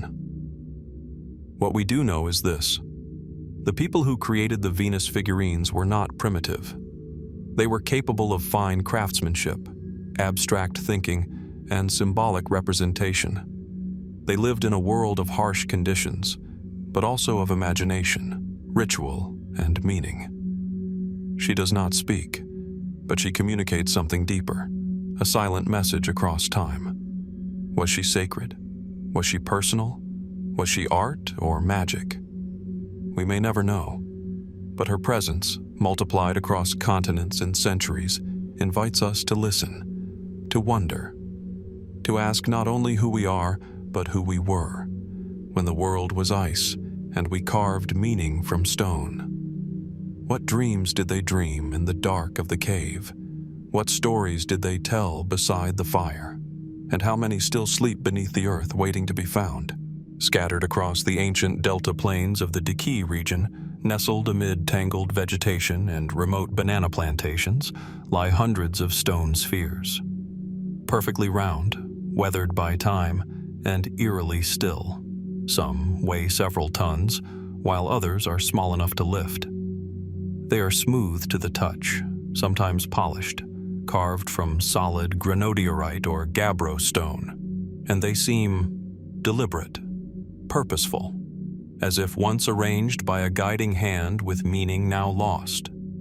These are the stone spheres of Costa Rica, or as locals call them, Las Bolas. They are among the most enigmatic archaeological artifacts in the Americas, and despite decades of study, debate, and speculation, we still don't fully know who made them, or why. The spheres first came to light in the 1930s, not through academic excavation, but by accident, unearthed by bulldozers clearing land for a new United Fruit Company banana plantation. As workers pushed into the lowlands of the Diki Delta, they began striking something buried just beneath the surface. What emerged were spheres, dozens of them, some cracked, others pristine. Their symmetry was uncanny. Many appeared to be perfect or near-perfect spheres, with tolerances rivaling modern machining, and yet they had been made somehow with no metal tools. Soon, rumors spread. Some believed the spheres contained gold or treasure hidden by ancient peoples. Others thought they were natural formations, geological anomalies mistaken for human artifice. In some cases, spheres were blown apart with dynamite, their interiors found to be stone. Nothing more. No gold, no bones, no obvious purpose. But the real mystery was just beginning. Archaeologists began to document and map the spheres. Over time, more than 300 were recorded, ranging in size from a few centimeters to over 2 meters in diameter. Most were found in the southern region of Costa Rica, concentrated in the alluvial plains near the Tărtăria River. Some were aligned in apparent patterns, rows, triangles, or linear formations that hinted at intentional design. Others were clustered near ancient settlements or mounds, often buried beneath centuries of sediment and vegetation. Carbon dating was impossible directly. Stone contains no organic material, but nearby pottery and burial sites linked many of the spheres to the pre-Columbian Dikis culture, which thrived from around 700 AD to 1500 AD, just before the arrival of the Spanish. But no written records remain. No oral traditions survived colonial disruption. The makers of the spheres left behind no decipherable clues, only the stones themselves. How were they made? Some of the spheres are composed of granodiorite, a rock found in quarries miles from their final locations. It's believed they were carved using hammerstones, pecking, and polishing techniques, but the effort required would have been immense, hundreds of hours per sphere. Moving the largest of them would have required careful coordination, manpower, and engineering. Why go to such lengths? Here, the mystery deepens. Mainstream archaeology suggests the spheres may have served status or ritual functions, symbols of power or community identity. Perhaps they marked boundaries, represented celestial bodies, or were arranged for ceremonial purposes. Some scholars have speculated they may have been used to map astronomical alignments, similar to other megalithic sites across the world. But the alignments remain inconclusive. The original placements of many spheres were lost after they were moved or destroyed in the 20th century. Without precise records, it's difficult to reconstruct their original context. What meaning might we have missed?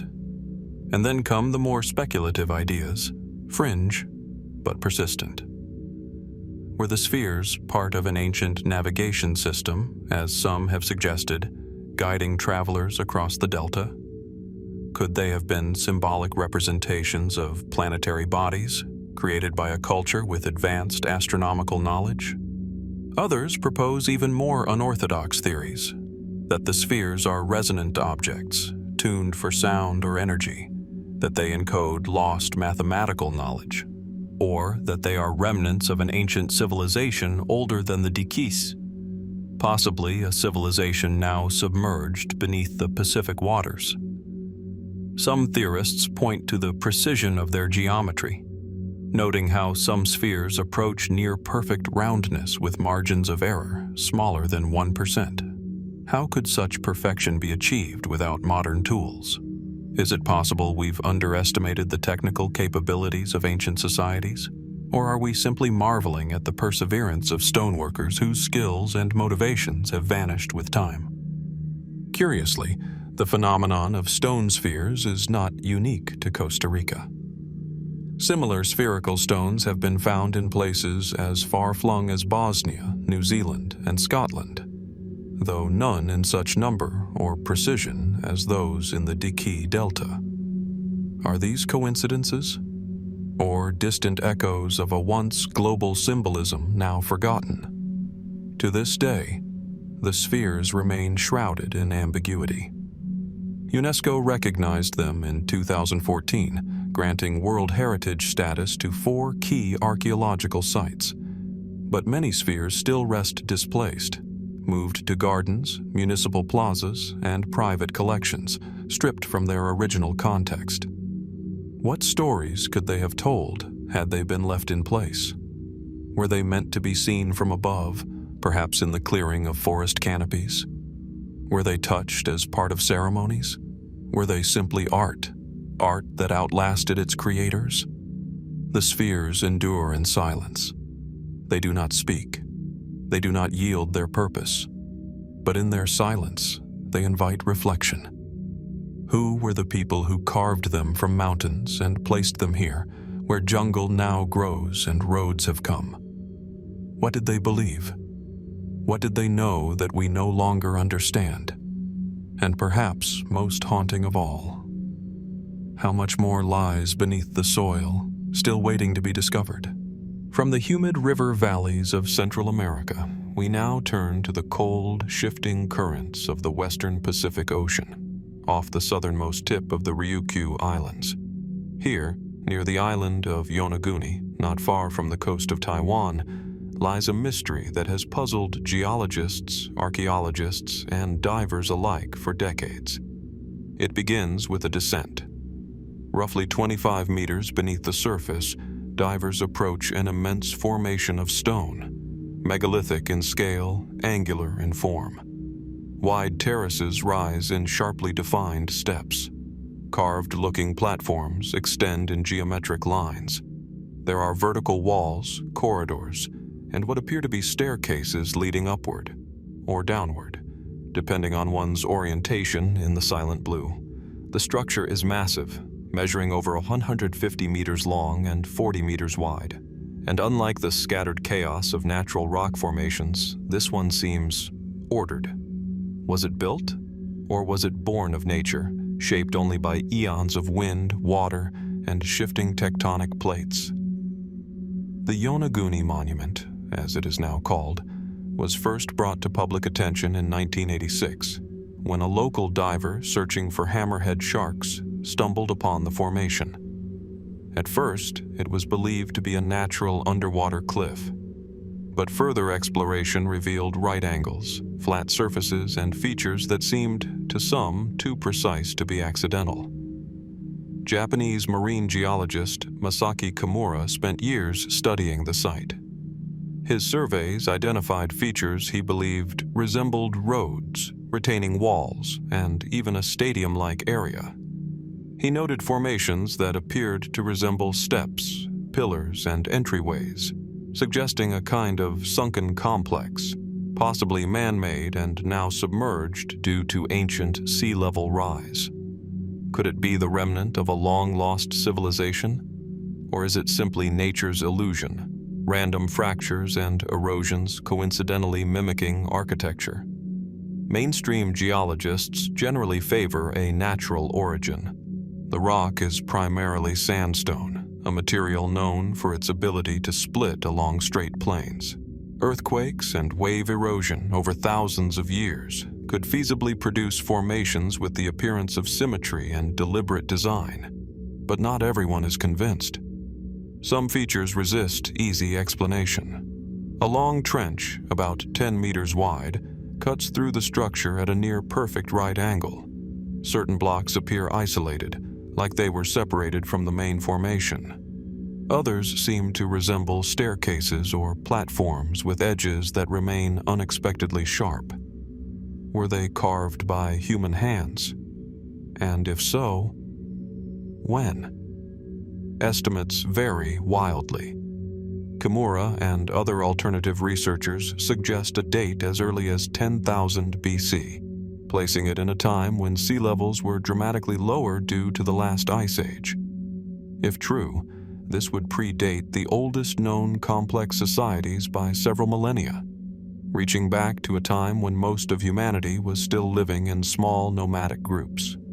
Could an advanced civilization have thrived on what is now the seabed? The possibility invites comparisons to Plato's Atlantis and to sunken lands referenced in Asian folklore, like the mythical land of Mu, said to have vanished beneath the waves. Skeptics caution against leaping to conclusions. They argue that no tools, artifacts, or cultural remains have been definitively recovered from the site. Without evidence of human activity, pottery shards, bones, carvings, attributing the monument to an ancient civilization remains speculative. And yet, the questions persist.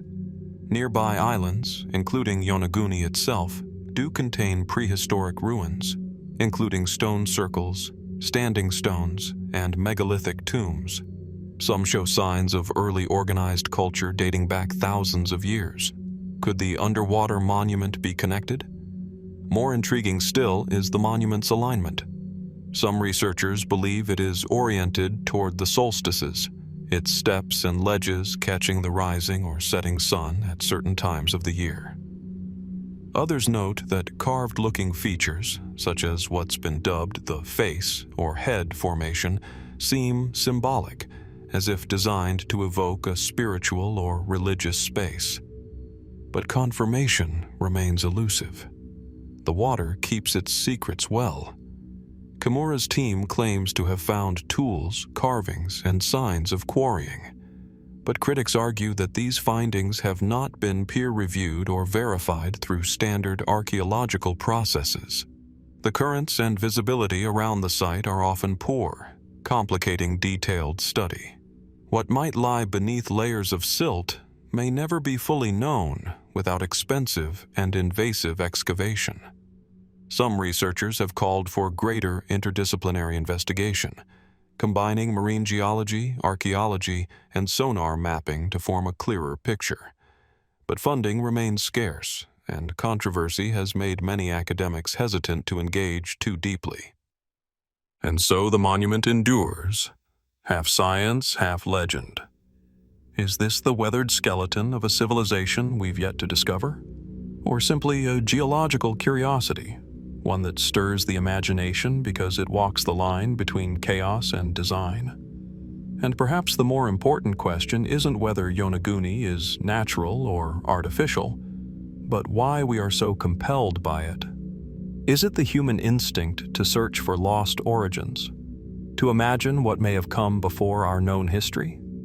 Or is there something deeper, an echo beneath the waves that we feel but cannot explain?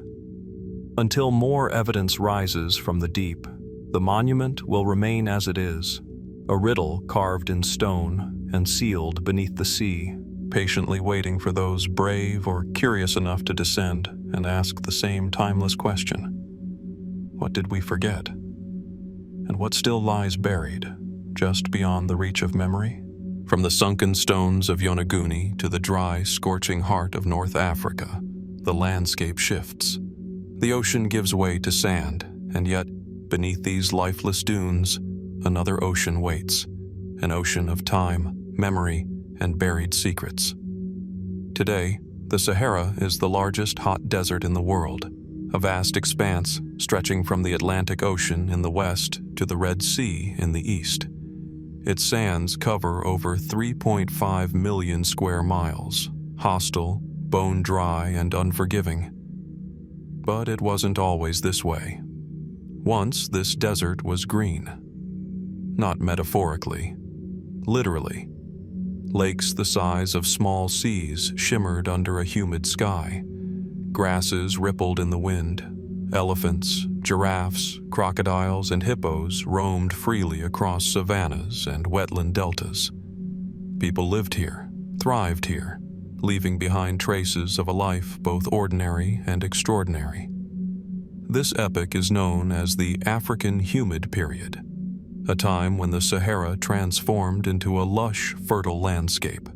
It began roughly 12,000 years ago, around 10,000 BC, and lasted, with fluctuations, for several thousand years. Scientists link it to subtle shifts in Earth's orbit, Milankovitch cycles, that altered the monsoon systems and drew tropical rains northward into the desert. The evidence of this green Sahara is everywhere, if you know where to look. In Algeria's Tassili Niger Plateau, nestled deep in the central Sahara, the rock walls are alive with images, thousands of them. Engravings and paintings depict hunters with bows, cattle herders, boats, and gatherings. There are dances and rituals, strange figures with round heads and elongated limbs, even beings some interpret as wearing helmets or suits. One in particular, known as the Great Martian God, towers above the rest, enigmatic and haunting. What do these images represent? Are they simply spiritual abstractions, mythic representations of ancestors or gods? Or were these artists recording something far more literal, beings or visitors that they could not explain, immortalized in the only language they had? Even more compelling than the art is the landscape itself. Satellite imagery reveals ancient riverbeds, now dry, that once carved across the Sahara. The megalake Chad, during its peak, may have covered over 130,000 square miles, larger than the Caspian Sea today. Beneath the desert lie aquifers, fossil water trapped from that earlier era, slowly extracted now for modern use. These are remnants of a time when rainfall was abundant, when life flourished in what is now barren. And then, it ended. The rains retreated, the grasses withered, the lakes dried up. Slowly, the Sahara became the desert we know today. But the process, while tied to orbital shifts, was not entirely linear. There were interruptions, sudden events. Climate models suggest that the end of the African humid period, around 3500 BC, may have occurred rapidly, perhaps within mere centuries, or even decades. Why did it collapse so quickly? Some point to overgrazing or deforestation by the very pastoralists who thrived there, human-induced environmental degradation accelerating natural climate shifts. Others suggest the interplay of volcanic activity or oceanic changes disrupted monsoon patterns more abruptly than anticipated. But beyond the science lies a deeper mystery, one that still eludes clear explanation. What happened to the people? Tens of thousands, perhaps hundreds of thousands, once called this land home. Some migrated south, giving rise to cultures in the Sahel and the Nile Valley. Others may have vanished, their communities erased by dust and time. The Sahara holds their bones, their homes, their stories, but offers only fragments. In 2000, near the border of Niger and Libya, archaeologists uncovered the Gobero site, an ancient lakeside graveyard dating back to 8000 BC. There, they found the remains of two distinct peoples separated by millennia, evidence that the region became green not once, but twice. The later group, a fishing and herding community, buried their dead with care. One haunting burial shows a woman and two children interred together, their hands clasped as if in a final embrace. What rituals shaped these lives? And who were the enigmatic builders of megalithic structures like Nabta Playa, deep in the Nubian desert? Dating to at least 5000 BC, the site includes a stone calendar that marks the summer solstice with astonishing precision, older, some say, than Stonehenge. Was Nabta Playa merely an early astronomical observatory? Or was it part of a forgotten system of knowledge? A glimpse into a prehistoric culture capable of aligning itself with the heavens centuries before formal writing emerged? And what of the legends passed down across Africa? Tales of an ancient, fertile homeland swallowed by drought and time? Were they echoes of lived memory, encoded in myth? Some fringe theorists have proposed that the Green Sahara was not just a fertile corridor, but the cradle of a sophisticated pre-dynastic civilization, one that predated Sumer and Egypt, one whose decline may have catalyzed the rise of Nile Valley societies, pushing displaced peoples toward the riverbanks, carrying with them knowledge of astronomy, agriculture, and construction. Mainstream archaeology remains cautious. The evidence, while compelling, is not yet conclusive, but new technologies like remote sensing, LiDAR, and deep soil radar are beginning to peel back the sands. And what they may reveal remains to be seen. What else lies buried beneath the Sahara's dunes? A lost city? An unbroken skeleton? A library carved in stone? Or perhaps something more intangible, a bridge between epochs, reminding us that climate, civilization, and memory are fragile threads easily lost to time. In the silence of the desert, the question lingers. What was the Green Sahara? And what else have we forgotten beneath its fading echoes? Beneath the scorching Egyptian sun, seated silently on the edge of the Giza Plateau, the great Sphinx of Giza waits. Towering over 65 feet high and stretching 240 feet in length, it is one of the largest monolithic statues in the world, carved from a single ridge of limestone bedrock, its body elongated, its paws outstretched like a guardian of secrets. It is old, that much is certain.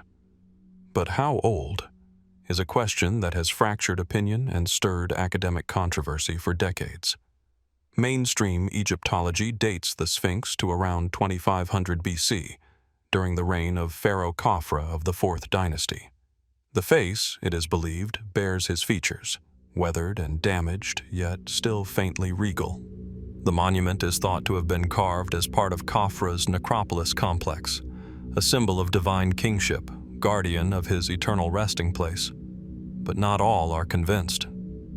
In the early 1990s, a geologist named Dr. Robert Schoch walked the site, not as an Egyptologist, but as a scientist trained in the study of rocks and the forces that shape them. What he saw puzzled him. The erosion patterns on the Sphinx and the walls of its enclosure didn't match those typically caused by wind and sand, the agents one would expect in the arid climate of the Sahara.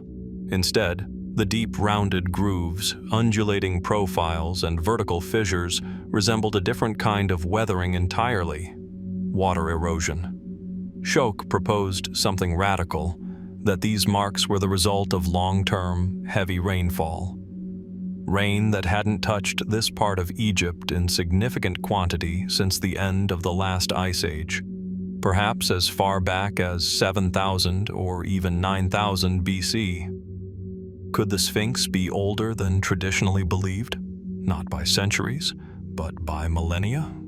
If true, it would upend our understanding of Egyptian civilization. It would suggest that monumental stonework, requiring coordination, labor, vision, and symbolic thought, was being undertaken thousands of years before the rise of dynastic Egypt, before the pyramids, before hieroglyphs, even before agriculture had fully taken root across the region. Is it possible that the Sphinx was not created by Khafra, but merely adopted by him, already ancient in his time?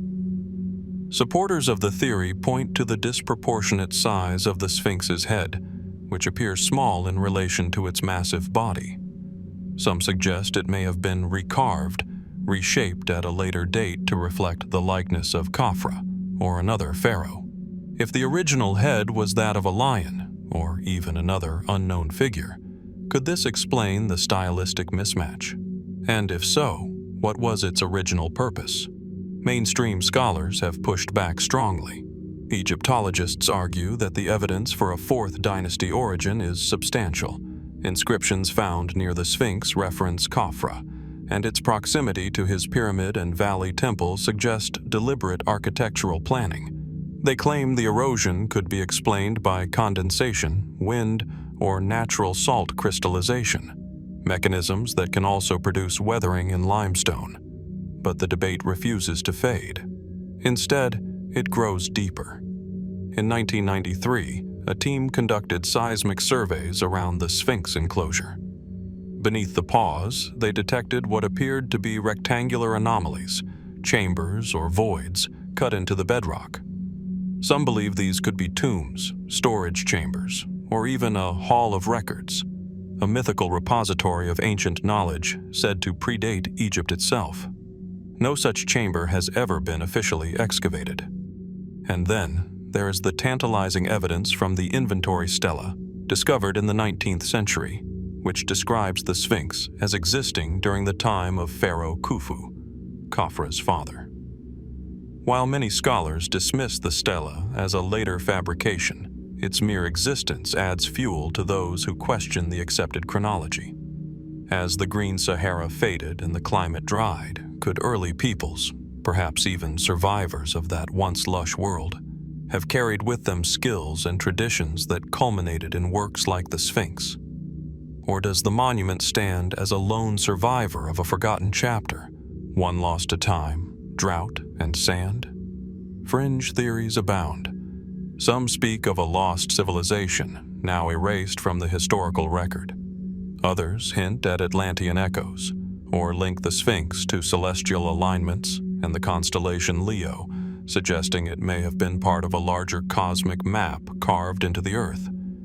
These theories are often met with skepticism, but they reflect a deeper human yearning to understand what the Sphinx truly represents.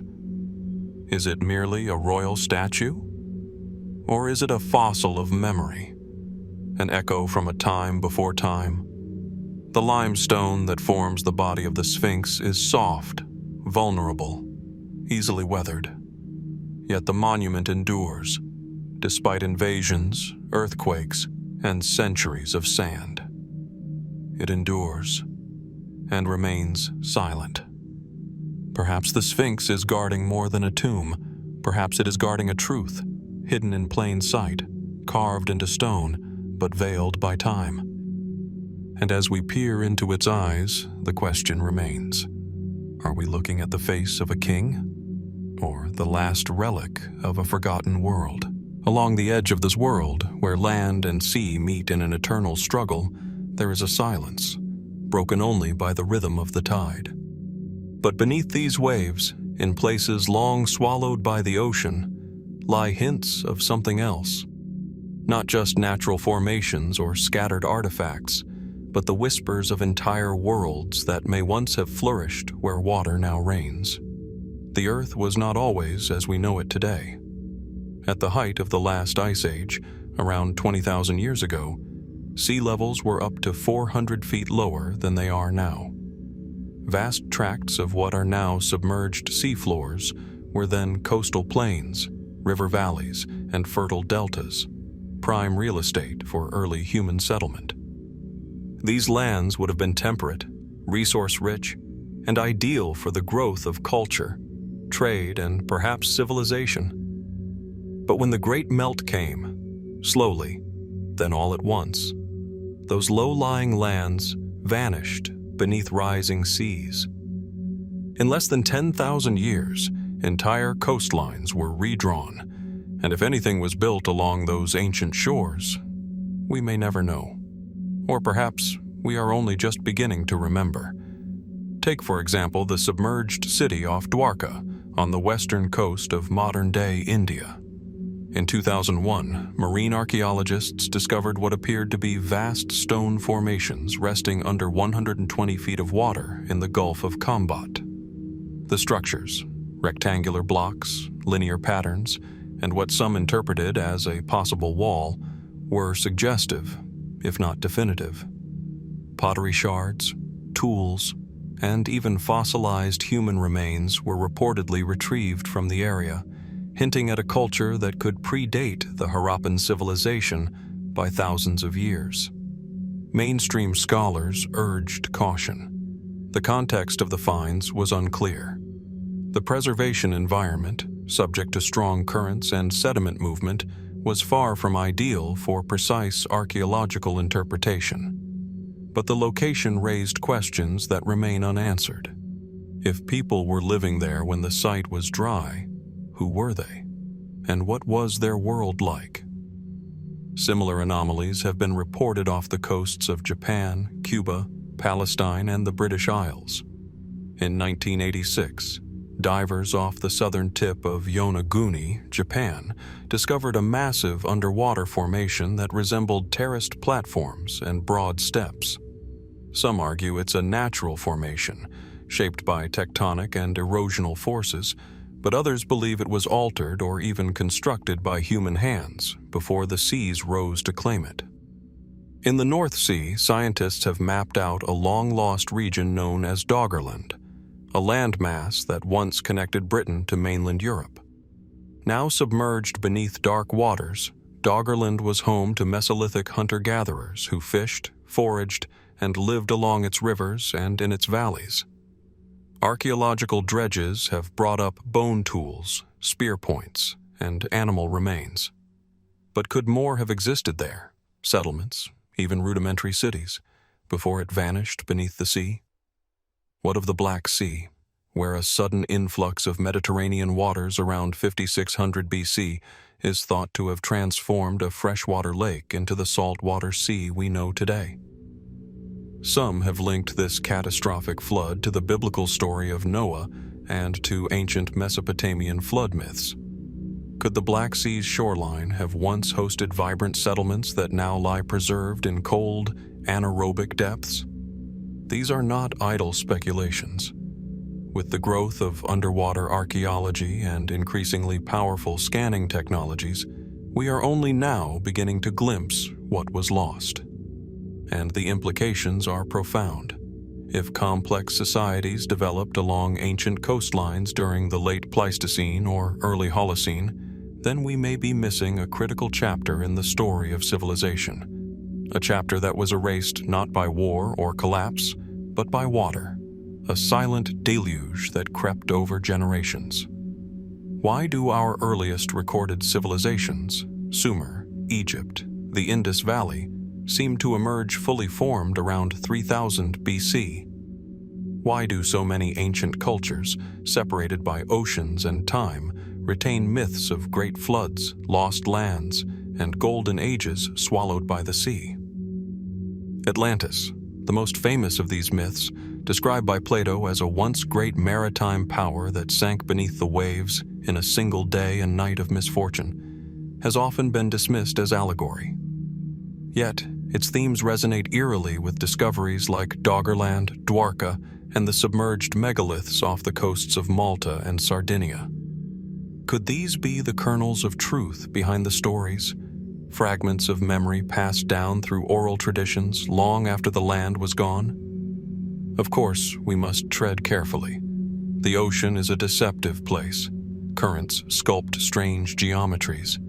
Natural formations can mimic the work of human hands. And the vastness of the seafloor hides more than it reveals.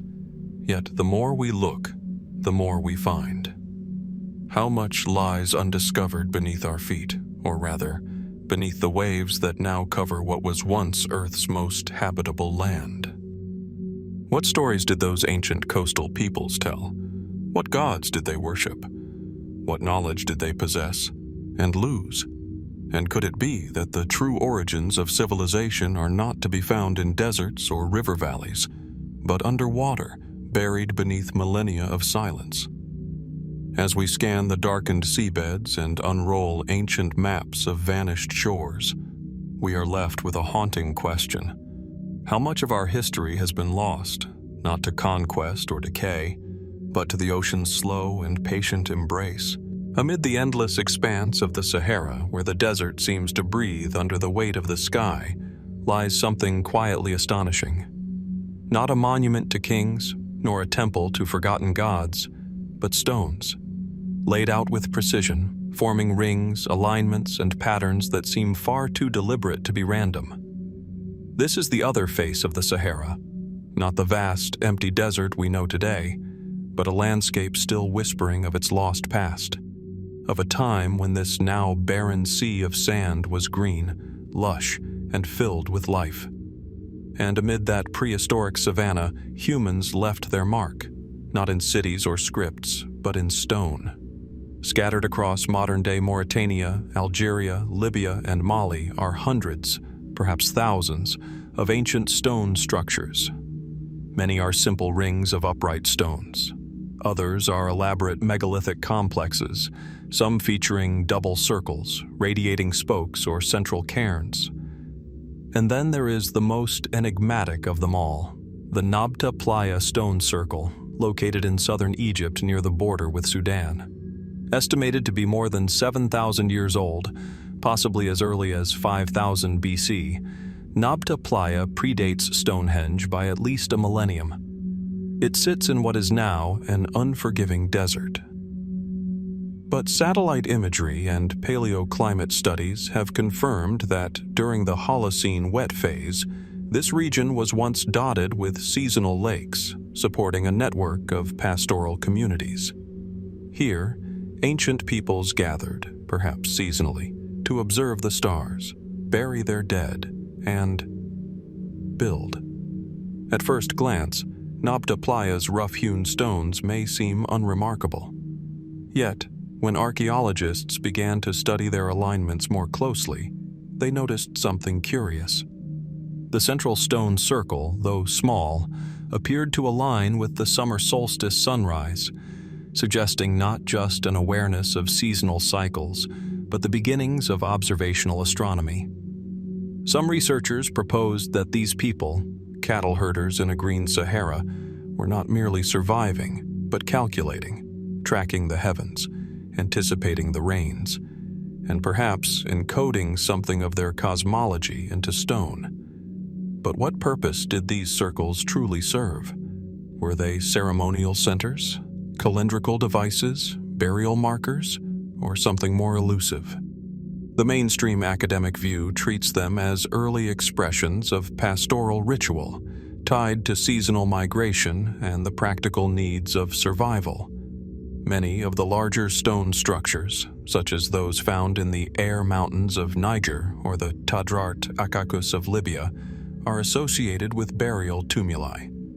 Bodies have been discovered under mounds surrounded by stones, sometimes adorned with grave goods, pots, jewelry, animal bones. Yet not all of these circles have yielded human remains, and not all are located near water sources or known burial grounds.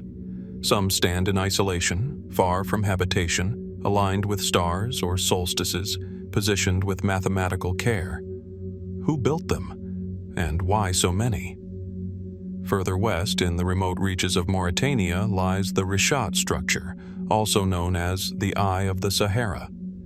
Though geological in origin, its almost perfect concentric circles have drawn both scientific scrutiny and wild speculation. Could such natural formations have inspired ancient peoples to create sacred circles of their own? Or do they point to something older, a template perhaps left behind by an earlier, now vanished culture?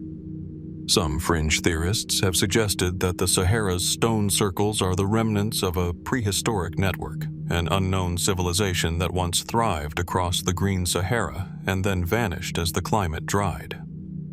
Others draw tantalizing comparisons between these sites and megalithic cultures in Europe, such as those in Brittany or the British Isles, wondering if there was some ancient knowledge shared across continents, perhaps during a window of time we scarcely understand. Could these circles be evidence of early trans-Saharan communication, of spiritual or astronomical traditions far older than history records? We know from rock art across the region, depictions of cattle, humans, gods, and animals now extinct in the area, that this was once a place of richness and meaning. The Sahara was not always a barrier. For thousands of years, it was a cradle, a green corridor between sub-Saharan Africa, the Nile Valley, and the Mediterranean coast. And yet, so little survives. No writing, no great buildings, just stones arranged with care, pointing towards something we can no longer see. Could we be looking at the sacred architecture of a forgotten culture? Or are these circles simply the echo of practical traditions, burials, cattle enclosures, markers of territorial or seasonal importance? It is difficult to say. Many of these sites remain unexcavated, vulnerable to the shifting sands and modern development. Archaeological surveys are sparse, funding is limited, and political instability in the region often hinders deeper research. For now, much of the Sahara's past remains literally buried, and so the mystery persists. Why do humans, across time and space, build circles of stone? From Stonehenge to Göbekli Tepe, from the Archeim rings of Russia to the dolmens of Palestine and Jordan, we find this pattern repeated. What is it about the circle, eternal, balanced, cosmic, that speaks to us across millennia? Did those who built in the Sahara understand something we have forgotten? Did they witness events or possess knowledge now lost to time? As the wind reshapes the dunes and the sun casts ever-shifting shadows across the desert floor, the circles remain. Silent, patient, watching. What do they mean? And what lies still buried beneath the sands, waiting for the right eyes and the right moment to be seen again? In a quiet archive in Istanbul, behind glass and parchment, lies a fragment of the past that refuses to align with our expectations. A map, worn, yellowed, and inked with the precise strokes of a long-dead hand, has stirred the curiosity of historians, cartographers, and skeptics alike. Known as the Piri Reis map, it is dated to 1513 and attributed to an Ottoman admiral. But what it appears to depict, what it might reveal, has pushed the boundary between accepted history and the speculative unknown. The map's outline of the South American coast is surprisingly accurate for its time, but it's what lies farther south that truly disturbs the waters of consensus, a landmass resembling Antarctica. Not as we know it today, buried beneath miles of ice, but as it may have appeared free of ice, with visible coastlines and mountain ranges. According to modern geology, the last time parts of the Antarctic coast were ice-free may have been over 6,000 years ago. In some areas, possibly even earlier, before 10,000 BC, at the height of the last ice age. But how could a 16th century sailor map such a landscape? The Piri Reis map, by the admiral's own account, was compiled using dozens of earlier sources, some from the era of Alexander the Great, others of uncertain origin. And it is here that the mystery deepens. If the map is based on older charts, then who exactly made those originals? And when? This is not an isolated curiosity. Other ancient maps, such as the Oronce-Finet map of 1531 or the Buach map of 1737, also show southern continents in ways that suggest knowledge of terrain long hidden by ice. Mainstream historians argue that such representations were either speculative, misinterpreted coastlines, or the imaginative projections of early explorers.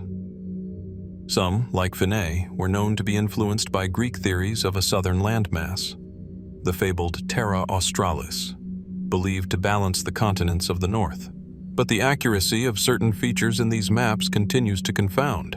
Consider this. In 1960, the U.S. Air Force compared the Piri Reis map with modern seismic data of Antarctica's subglacial topography. The results were unsettling. Portions of the map appeared to match, in rough outline, the Princess Martha coast of Queen Maud Land, beneath the ice. Was this coincidence, misinterpretation, or the echo of something more ancient? This is where the story shifts from accepted history into the murkier waters of possibility. Some researchers propose that advanced Ice Age civilizations may have existed along now-lost coasts, developing seafaring and cartographic skills that far surpassed what we've come to expect from prehistoric peoples. These cultures, they argue, may have charted the world as it was before the cataclysmic melting of the glaciers and the dramatic rise of sea levels that followed, flooding entire coastal plains, erasing entire settlements, and scattering survivors inland. Mainstream archaeology holds that organized civilization, with writing, navigation, and urban planning, began around 4000 to 3000 BC in places like Sumer and ancient Egypt. But the Ice Age ended over 8,000 years earlier. That leaves a vast gap in the record, a prehistoric void into which many alternative theories have rushed. Is it so unthinkable that a seafaring people scattered along the shores of a greener world might have known more than we realize? And if they did, why is there so little trace? Here, we encounter an unsettling truth. Much of our ancient past may lie beneath the sea. As the Ice Age glaciers melted, sea levels rose by more than 400 feet, swallowing coastlines, river deltas, and possibly entire cultural centers. Underwater archaeology has revealed remnants of prehistoric settlements in places like the Gulf of Cambay off India, the Doggerland Plain beneath the North Sea, and along the Japanese coast near Yonaguni. Could it be that ancient mariners, hugging the coasts of now submerged continents, mapped a world long lost to the deep? The skeptics point out that early mapmakers often borrowed from each other, repeating mistakes, embellishing legends, and shaping land masses to fit myth or ideology. It's true that medieval and Renaissance cartography was not always empirical. It was often as much an art as a science. But then we must ask, why do some of these speculative maps align so closely with modern data? Could those errors and guesses have, by chance, traced hidden truths? Some go further, suggesting that the cartographic knowledge embedded in these early maps hints at contact with an even older source, what some call a mother civilization, now lost. Whether it was the survivors of a great cataclysm, like the theorized destruction of Atlantis, or simply an earlier epoch of humanity with more advanced observational tools than we've assumed, the idea lingers, suspended between possibility and myth. And what of the forgotten map makers themselves? In caves across Europe and the Sahara, in petroglyphs carved into remote valleys of Palestine and the Americas, we find notations, spirals, and symbols that may reflect an ancient preoccupation with movement, the stars, and the shaping of space. Could these have been the early markings of a world already being charted, not on paper, but in memory and monument? We know the Ice Age humans were capable of astonishing things, building structures, traveling vast distances, and expressing complex spiritual beliefs. Is it possible they also preserved geographic knowledge over generations, perhaps orally, perhaps symbolically, until it was eventually recorded in the maps of a later age? Or was it all just coincidence? Ancient guesswork and artistic liberties, reinterpreted in the light of modern knowledge. The Piri race map remains an artifact of contradiction, a document of its time that may point toward another time entirely. It exists at the intersection of history and legend, where knowledge is filtered through ages of loss and retelling. We can measure the lines and test the ink, but the hand that drew the original coastlines, if indeed they were copied, remains unknown. And so the questions remain: did someone, long before the written record, see the Earth as we do from above? Did Ice Age mapmakers once trace the continents, coastlines, and forgotten lands with skill beyond their era? Or are we merely seeing patterns in the ink, projecting mystery onto the fading maps of history? The truth may lie buried, not only in archives and ice, but beneath the oceans, where the waves have hidden stories we have yet to read. Beneath the parched sun of southeastern Turkey, where the hills roll in gentle waves across the horizon, a circle of ancient stones rises from the earth. They stand tall and enigmatic, some carved with animals in bold relief: foxes, scorpions, wild boars, others blank, worn smooth by wind and time. This is Göbekli Tepe, a place that seems to defy the very timeline we thought we knew. Discovered in the 1990s, it is now considered one of the oldest monumental sites in the world, dated to around 9600 BC. And its presence casts a long shadow over one of the foundational turning points of human history, the Neolithic Revolution. For decades, we've told a straightforward story. Humans, once nomadic hunter-gatherers, settled down, discovered agriculture, domesticated animals, and only then began building temples, towns, and civilizations. But Göbekli Tepe upends this order. Here we find towering megaliths arranged in complex patterns, some weighing many tons, erected by people who, according to standard timelines, had not yet invented the wheel, pottery, or permanent dwellings. So how did a community with no known agriculture organize the labor, skill, and social cohesion needed to construct such a site? Why did they build it, and then mysteriously bury it? Mainstream archaeology has scrambled to adapt. Some now propose that religion, not farming, was the original catalyst for civilization. that the urge to gather and worship at sacred sites may have preceded and even driven the development of agriculture. In this model, humans built temples first, and then learned to grow crops to support the people drawn to those spiritual centers. But if so, the implications are vast. It would mean that the Neolithic Revolution was not a sudden technological innovation, but the result of cultural transformations that began far earlier, and possibly in places we have not yet uncovered. And Göbekli Tepe is not alone. Across the broader Fertile Crescent, we find tantalizing evidence of anachronistic knowledge and behaviors. In the Levantine corridor, stretching across modern-day Palestine, Jordan, and Syria, there are settlements such as Jericho that show signs of structured habitation well before 9000 BC. Circular stone dwellings, granaries, defensive towers. The inhabitants seem to have engaged in proto-agricultural activities, cultivating wild grains and managing water. Yet they existed thousands of years before the textbook version of agriculture fully took hold. What then truly marked the beginning of the Neolithic era? Was it the cultivation of wheat and barley, the domestication of sheep and goats, or was it something less tangible, a shift in consciousness, a change in how early humans saw themselves and their place in the landscape?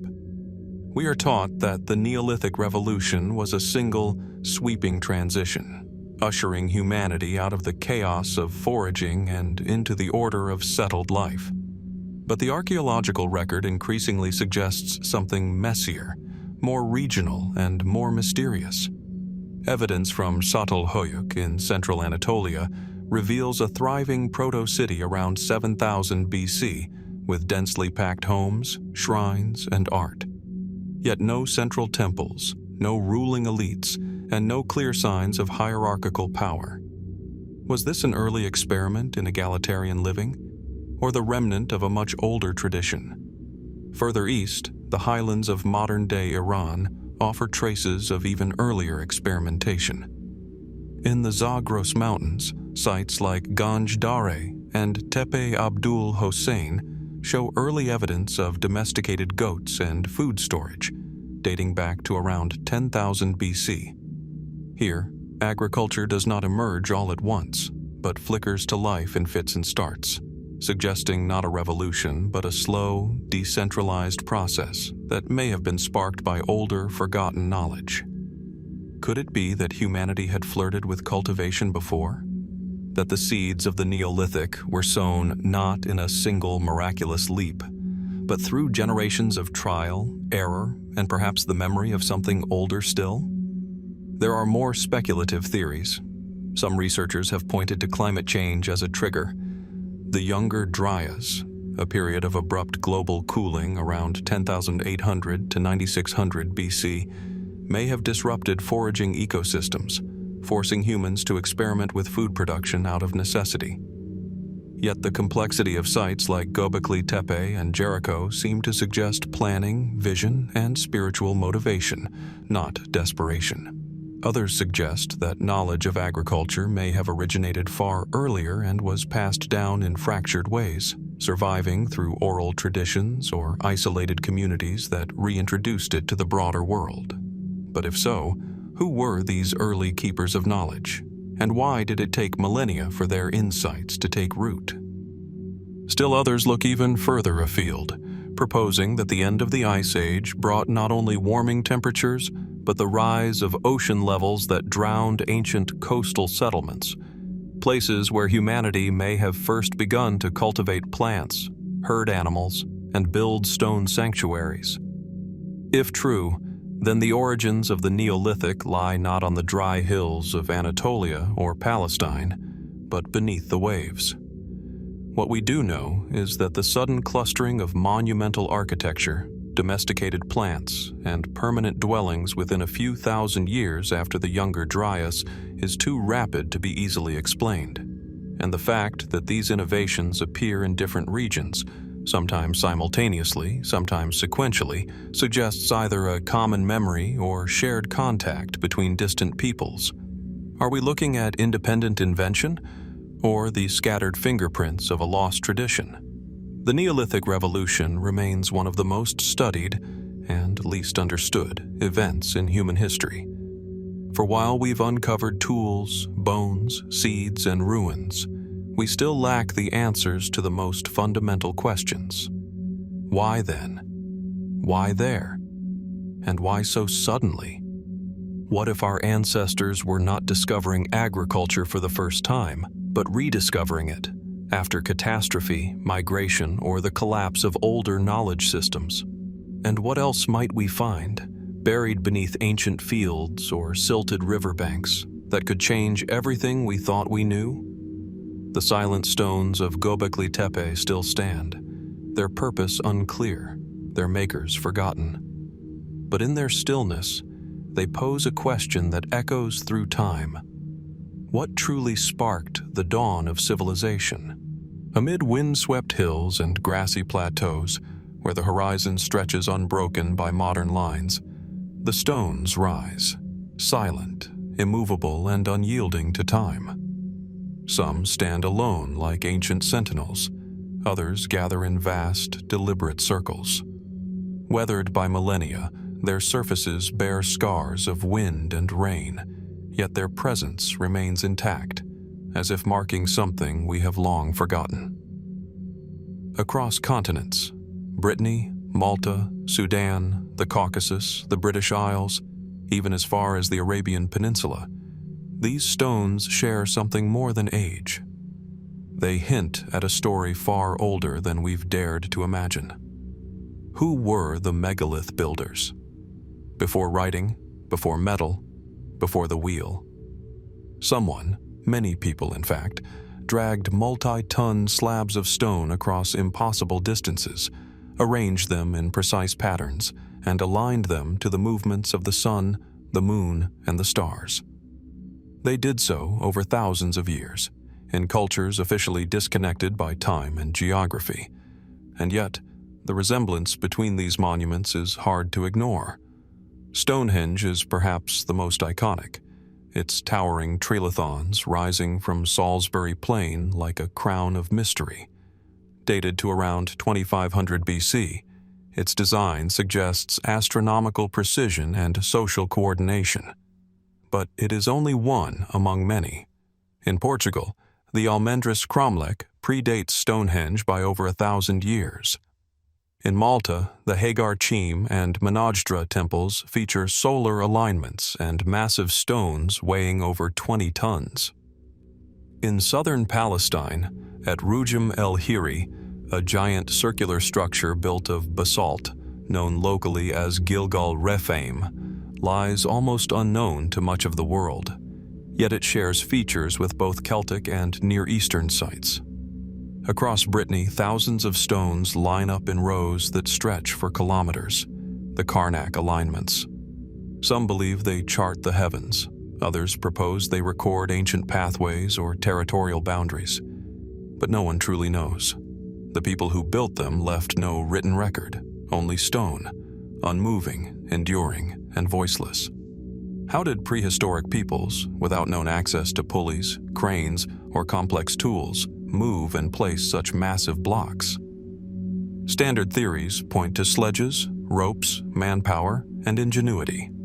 Experimental archaeology has replicated parts of this process, moving stones over logs, building ramps, but such efforts often underestimate the scale of the projects undertaken, and they seldom explain why. What compelled our ancient ancestors to move literal mountains? Some suggest it was religion, rituals to honor sky gods, fertility deities, or ancestral spirits. Others see them as calendars, marking solstices and equinoxes with uncanny accuracy. At Nabta Playa, deep in the Egyptian desert and dated to at least 6000 BC, stone circles align with the rising of Sirius and the summer solstice. Yet, this was built by a semi-nomadic cattle-herding culture, not a sedentary one with temples or cities. And then there are the patterns. Across time and space, megalithic sites share striking similarities, not only in the act of stone construction, but in the symbolism, layout, and orientation. Spiral motifs appear in Ireland's Newgrange and in Malta's temples. Circular enclosures echo from Göbekli Tepe to the Golan Heights. Is this coincidence, cultural diffusion, or the echo of a forgotten world? The diffusion model suggests knowledge spread gradually across regions, carried by migrating peoples or through trade. But the distances are vast, and the timelines sometimes clash. Could such knowledge really have been shared over thousands of kilometers, across rivers, seas, and mountains, by cultures we often think of as isolated? A more speculative theory posits the existence of an earlier, now lost civilization, advanced not necessarily in the technological sense we understand today, but in its understanding of nature, astronomy, and monument building. Some call this the megalithic culture, not as a single unified society, but as a widespread tradition rooted in shared knowledge. Fringe theories even speak of ancient global seafarers, of pre-Ice Age civilizations that perished when sea levels rose, leaving behind only the megaliths as mute remnants of their wisdom. These ideas remain unproven, but their appeal lies in the gaps of our knowledge, in the long silence between the stones. Even the dating of these monuments raises questions. Some structures, previously thought to be Bronze Age, are now being reconsidered as older. At Gunung Padang in Indonesia, radiocarbon dating suggests deep layers of construction going back to 10,000 BC or earlier. If confirmed, it would mean that complex megalithic architecture existed at the dawn of the Holocene, long before the rise of the first known cities in Mesopotamia. Are we simply misjudging the capabilities of prehistoric peoples? Or are we glimpsing pieces of a forgotten chapter in human history, one erased not by war or conquest, but by time, climate, and silence? Mainstream archaeology urges caution, and rightly so. The desire to fill in the blanks with dramatic narratives often exceeds the evidence. Yet we are left with a reality that resists easy explanation. The megaliths are real, they are global, and they endure. Perhaps the greatest mystery is not how the stones were moved or even why, but what mindset built them. What kind of worldview sees permanence in stone and meaning in aligning it with the heavens? Were these markers of sacred space? Time capsules of celestial knowledge? Or something else entirely? Something we have yet to even conceive? The megalith builders have left us no texts, no chronicles, no manifestos.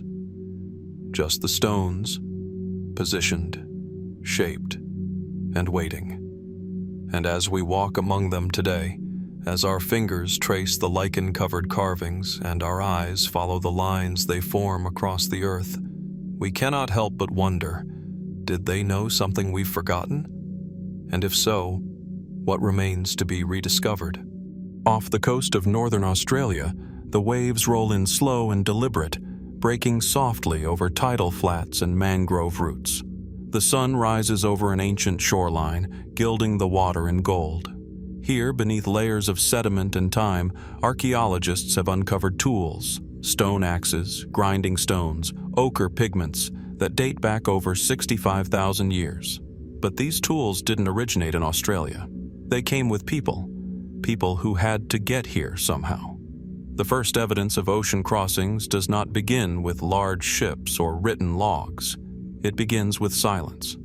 No boat remains, no mast or rope or plank has survived from the earliest journeys. And yet, we know they occurred. Because Australia is an island continent, and it has been separated from Southeast Asia by deep ocean channels since long before humans ever existed. That crossing, requiring coordination, planning, and the ability to navigate open water, hints at a chapter of human history that's far more advanced than we've long assumed. Who then were the first boat builders? Conventional models of human migration long held that early humans were primarily land dwellers, nomadic groups following rivers, animal herds, and fertile valleys. But archaeological discoveries across the Pacific, Indian Ocean, Mediterranean, and even prehistoric European lakes now suggest something more: that some of our earliest ancestors were also seafarers. The islands of Wallacea, what is now eastern Indonesia, form a fractured chain of volcanic peaks rising out of deep water. To reach Australia from mainland Asia, ancient people would have had to cross at least 8 major water gaps, including stretches of sea dozens of miles wide. These are not crossings one stumbles across by accident. They imply foresight, boats, navigation, leadership. But where are the vessels? Wood decays, rope frays, and time, in its endless erosion, often leaves little behind. What survives are the consequences: distant settlements, new genetic signatures, and tools made from stones not native to the islands where they're found. On the island of Crete, hand axes over 130,000 years old have been discovered, meaning humans, or their predecessors, had to cross the Mediterranean far earlier than once believed. Similarly, obsidian tools from Papua New Guinea have been found hundreds of miles away on other islands, indicating systematic trade or migration by sea.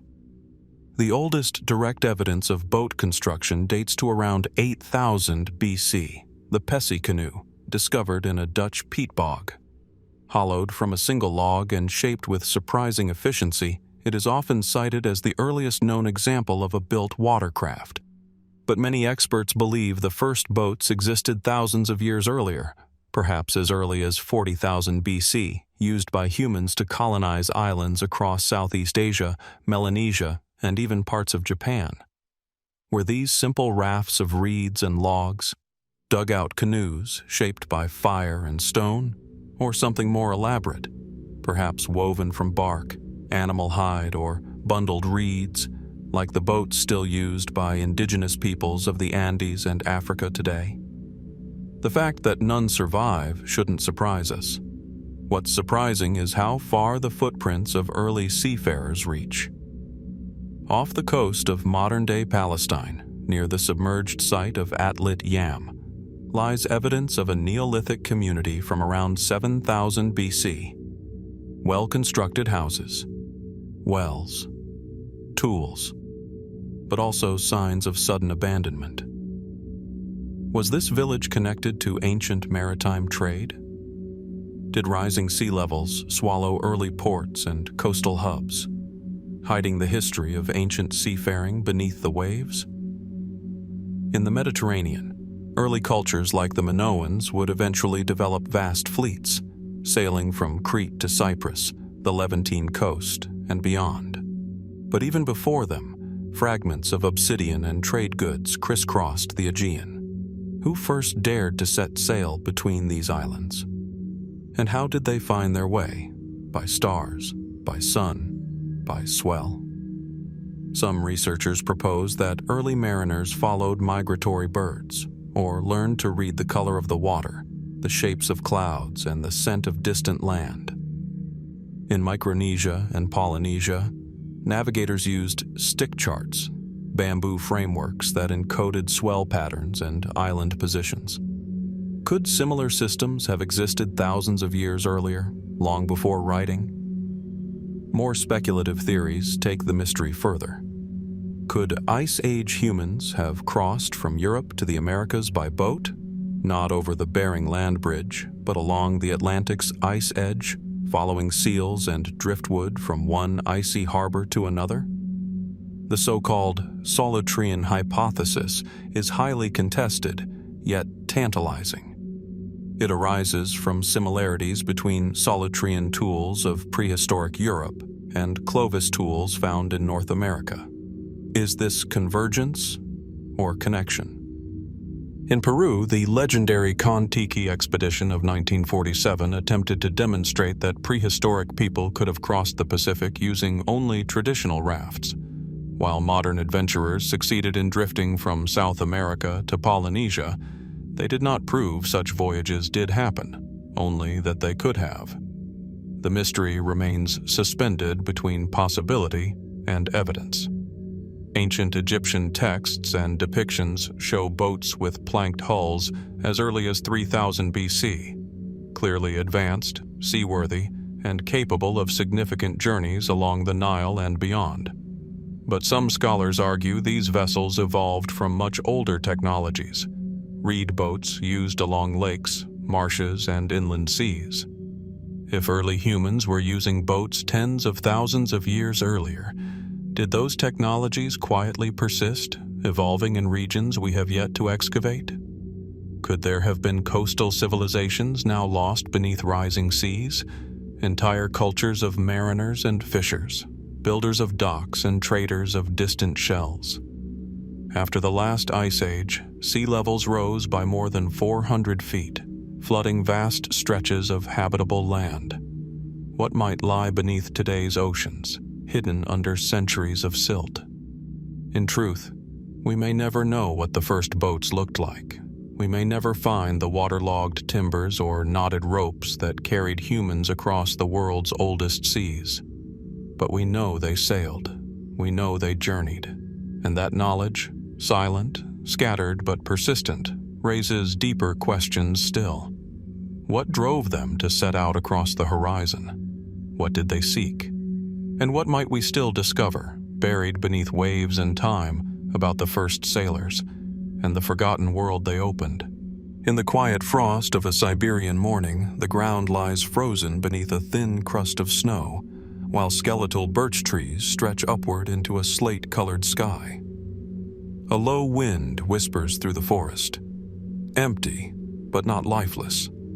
Beneath this soil, unearthed from a remote Paleolithic grave, archaeologists found the remains of a human buried alongside a creature not so different from a modern dog. Its skull was broad, its snout shortened. Not quite wolf, not quite pet.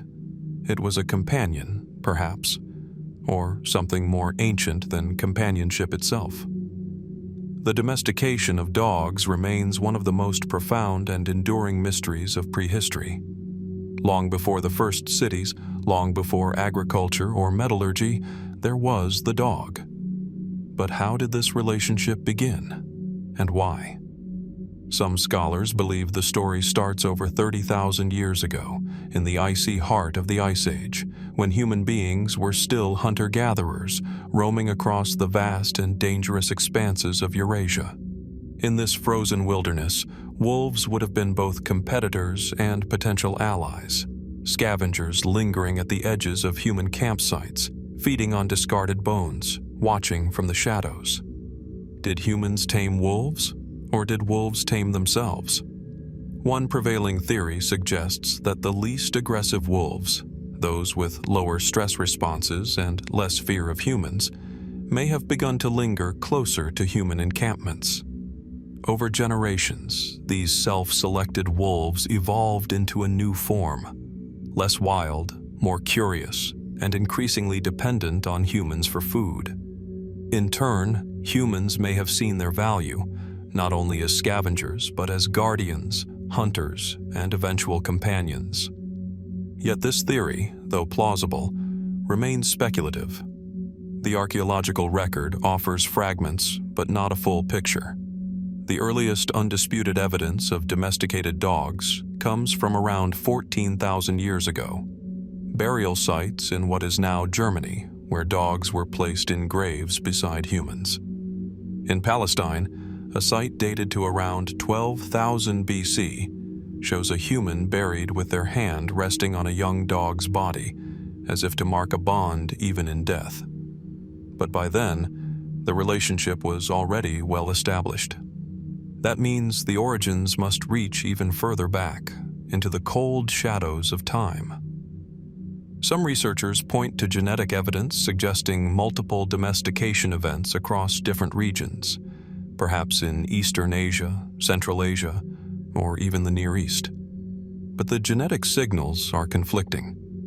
Were dogs domesticated once and then spread globally with humans? Or did different human populations independently form partnerships with local wolf populations, each giving rise to early proto-dogs? The question becomes more tangled when we consider the diversity of early dog remains. Some fossils closely resemble wolves, others are clearly transitioning into domestic forms, with shorter muzzles, broader foreheads, and reduced teeth. But classification is difficult. At what point does a wolf become a dog? Is it defined by morphology, behavior, or something else? Something invisible to the fossil record?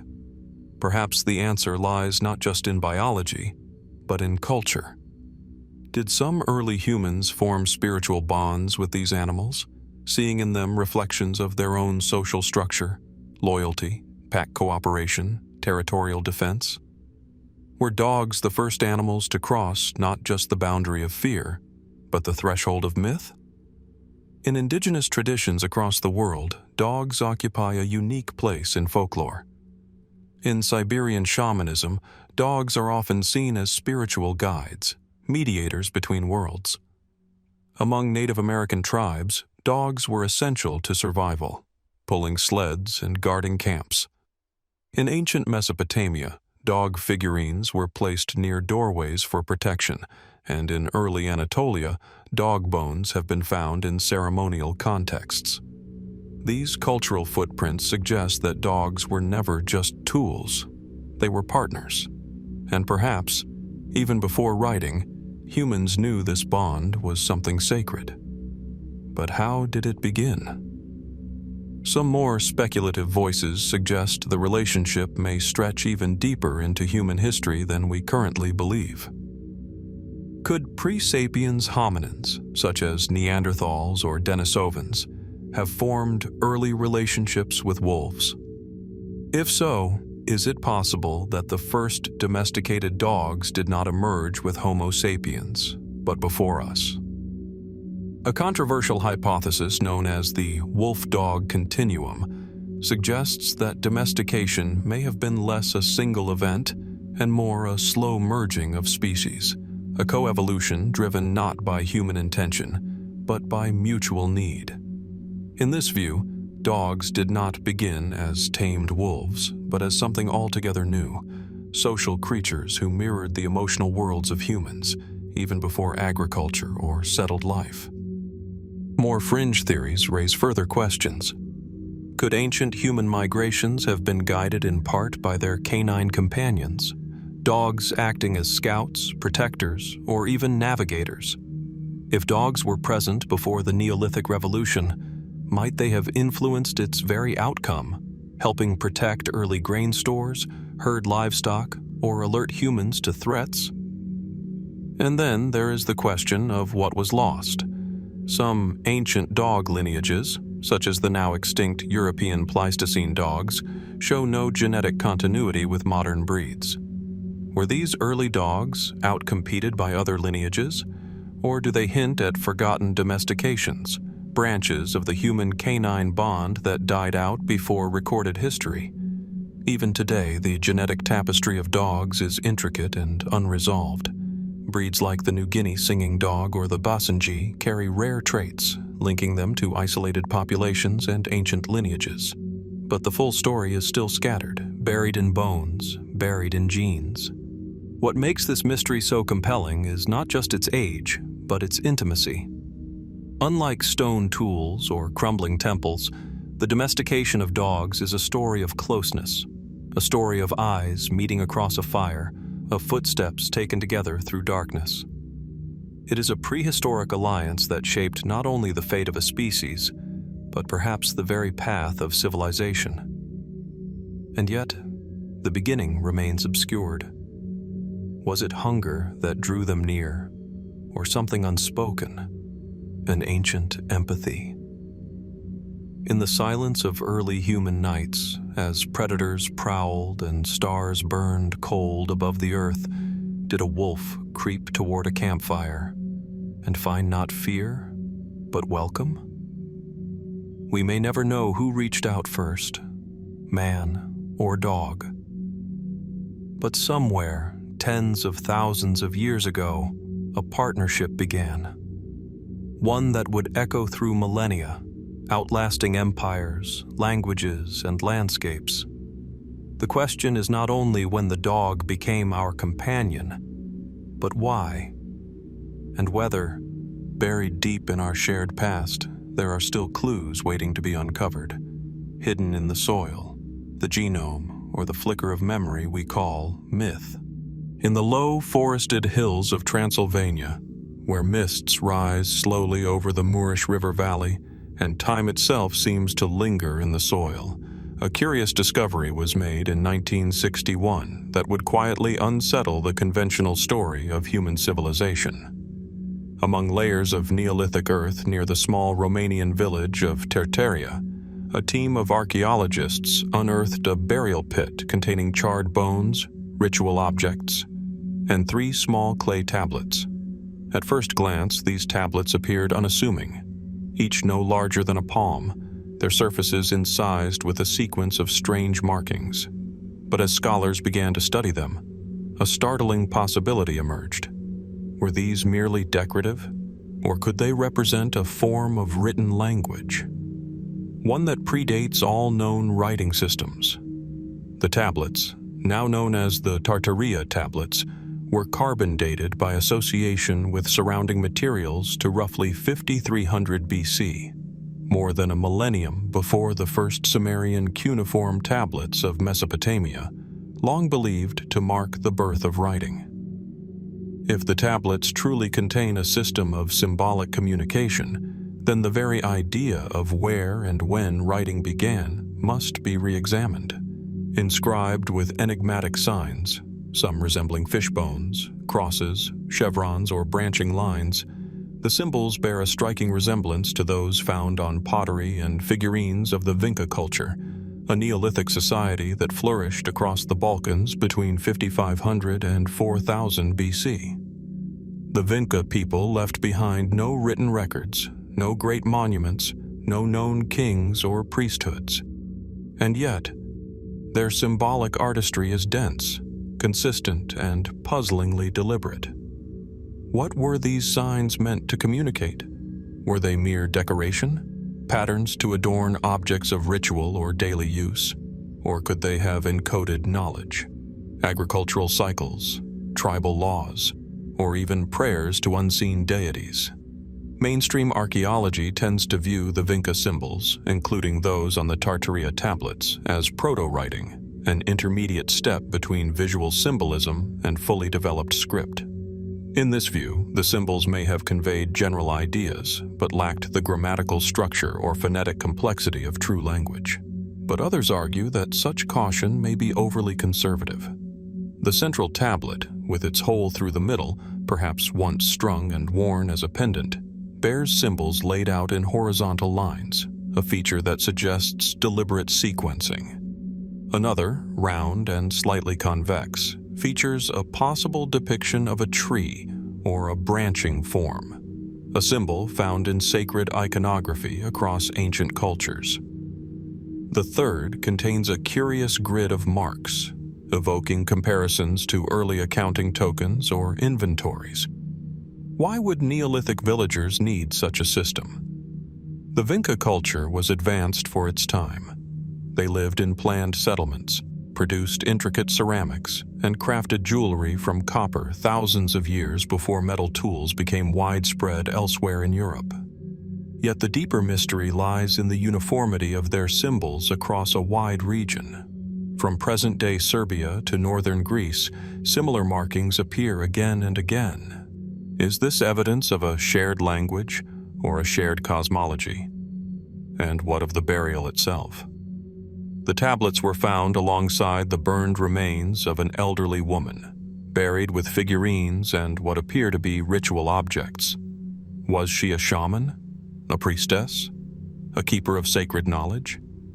Was she buried with these tablets because they belonged to her, or because she could not be separated from what they represented? The context raises further questions. If the tablets were ritualistic in nature, were they meant to communicate with the living or with the dead? Alternative interpretations have emerged over the decades. Some researchers draw parallels between the Vinca symbols and those found in distant cultures, such as the Harappan script of the Indus Valley or even the mysterious Linear A script of Minoan Crete. While these comparisons remain speculative and lack direct evidence of contact, they invite broader questions. Was symbolic communication more widespread and older than we once believed? There are those who go further still.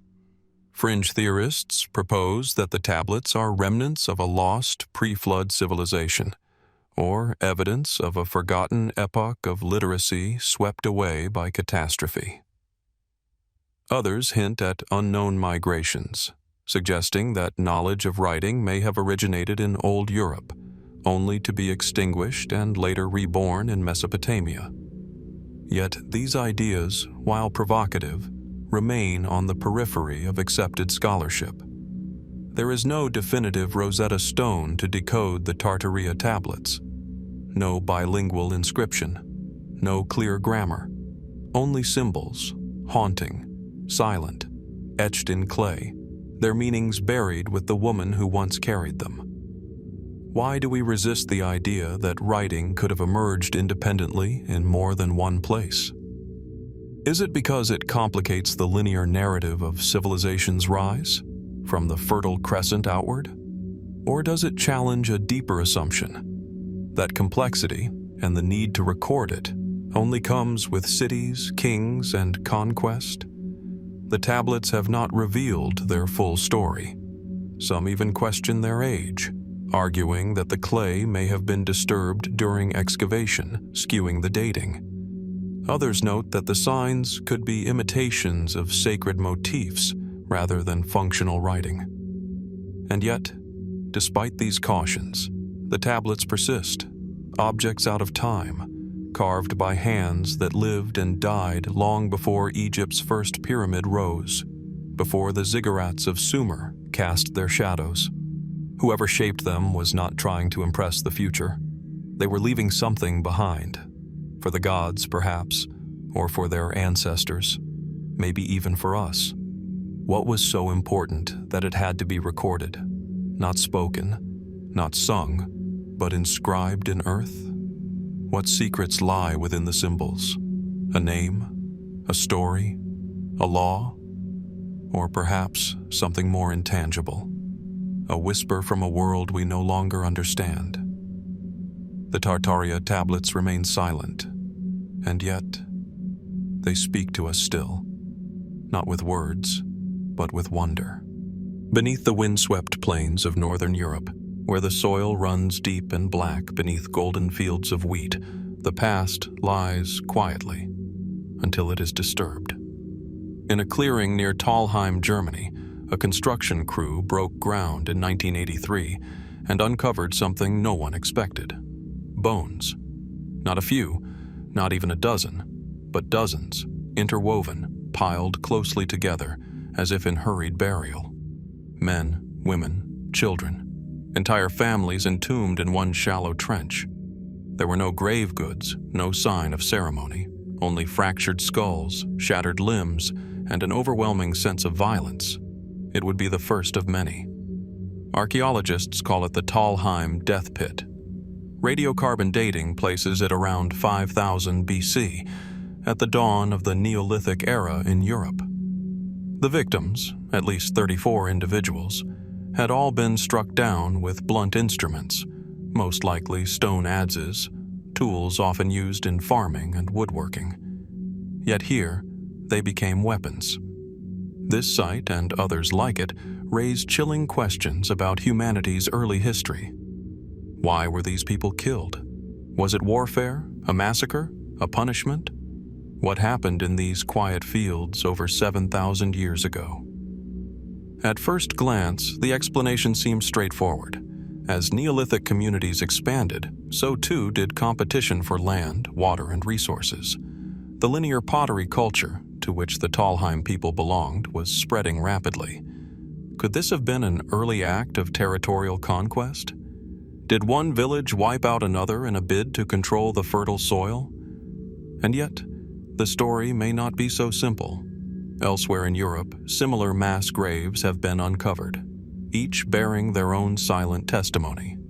In Schöneck-Kilienstätten, near Frankfurt, a pit was found containing the remains of more than 24 individuals, many with limbs deliberately broken after death.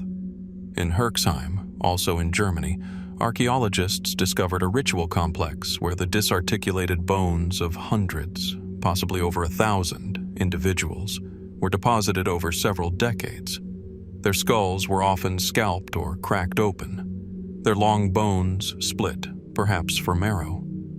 Was this warfare or something else?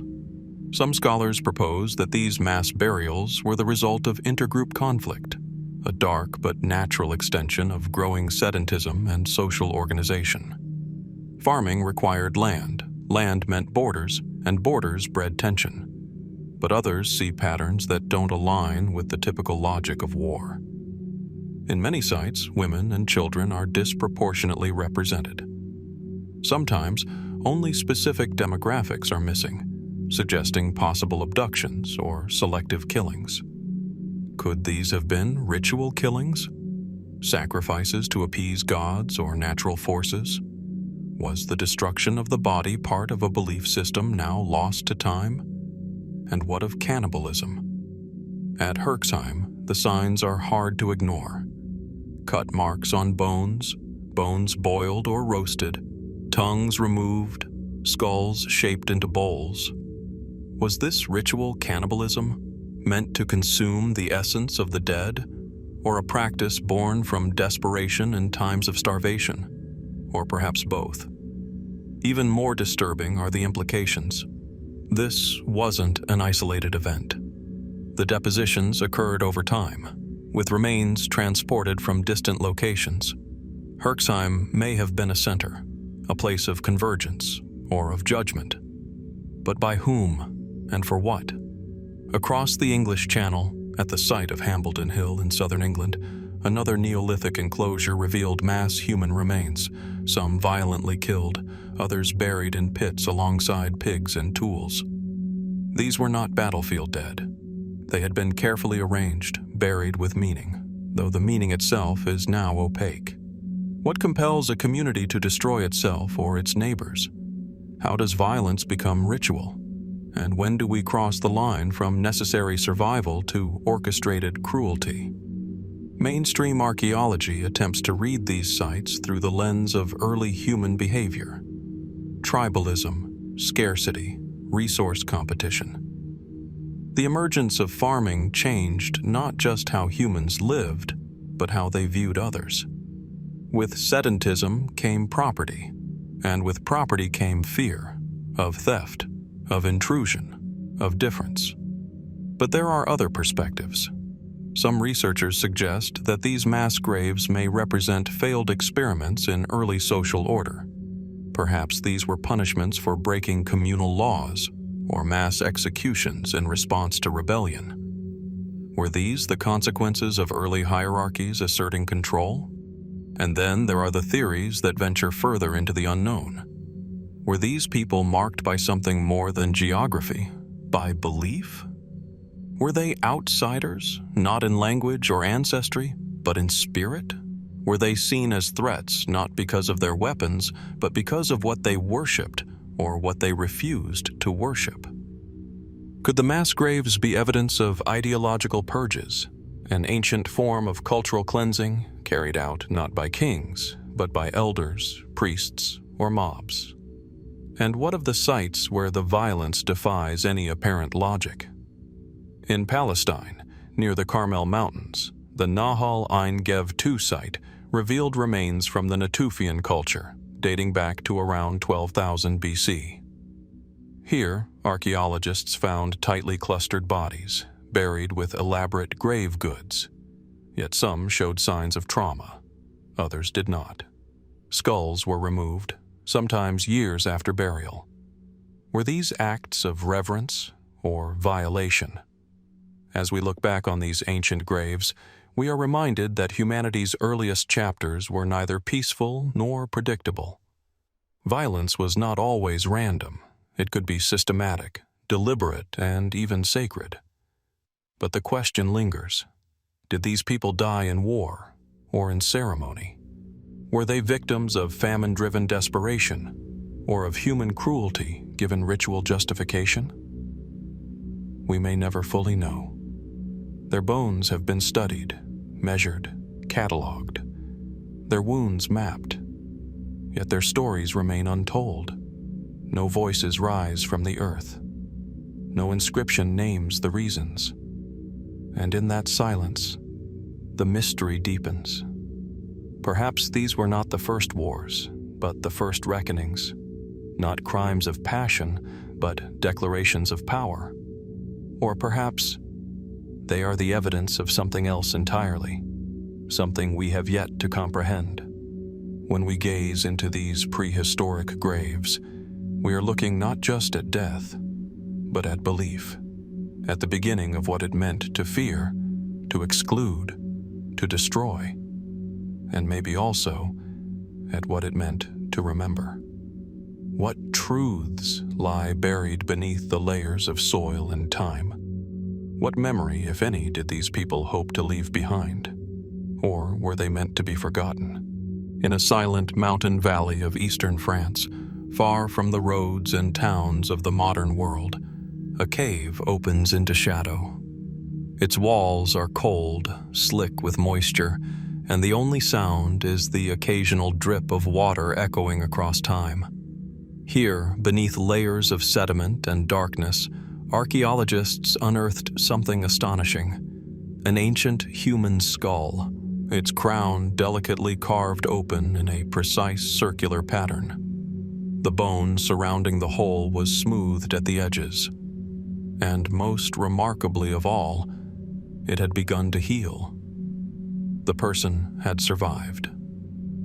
The practice is known today as trepanation, the surgical removal of a portion of the skull. But this was not the work of a hospital or sterile theater. This was Neolithic Europe nearly 7,000 years ago. Long before writing, before cities, before what we call civilization, someone took a stone tool and cut into a living human head. Not once, but across centuries and across continents. Trepanation is the oldest known form of cranial surgery. And yet, its origins remain shrouded in mystery. Why would early humans, with no formal knowledge of anatomy or anesthesia, attempt something so delicate, so dangerous? In archaeological sites from France to Palestine, from the Balkans to the Andes, trepanned skulls have been found in surprising numbers.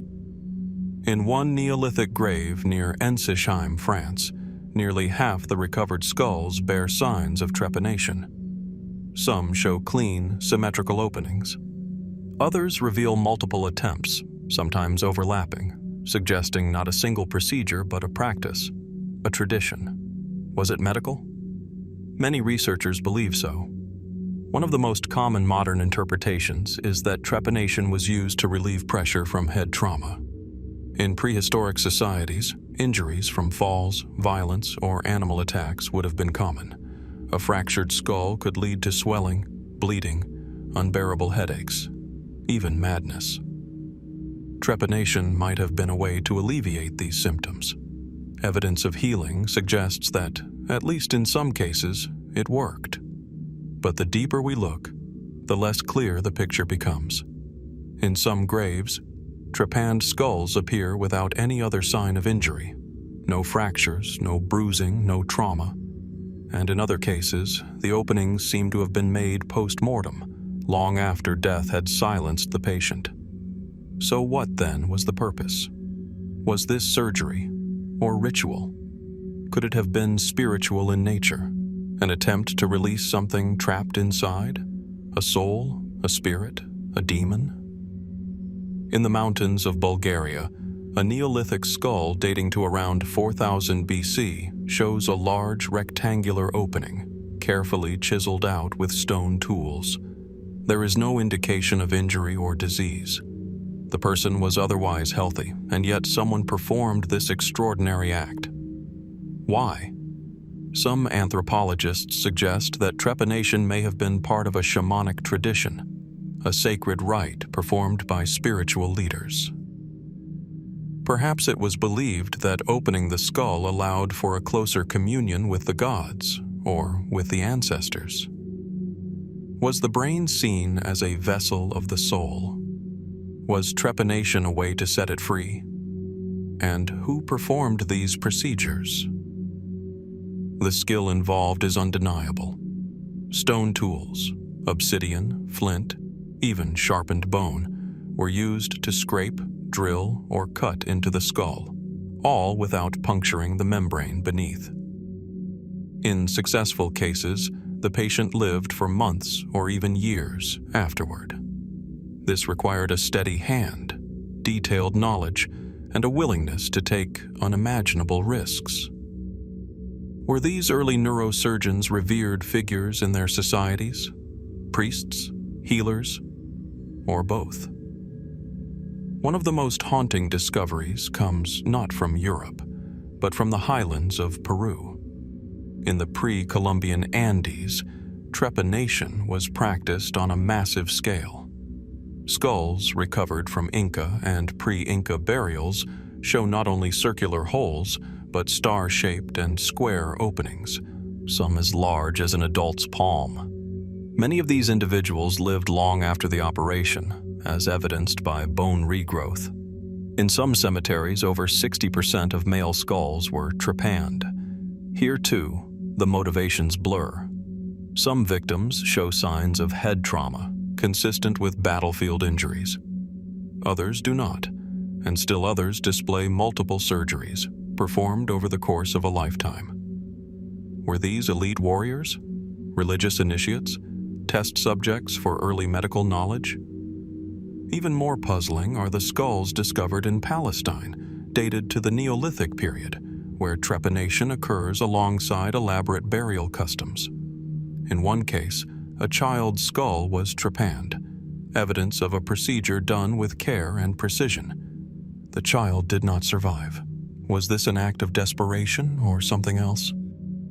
The materials used raise even more questions.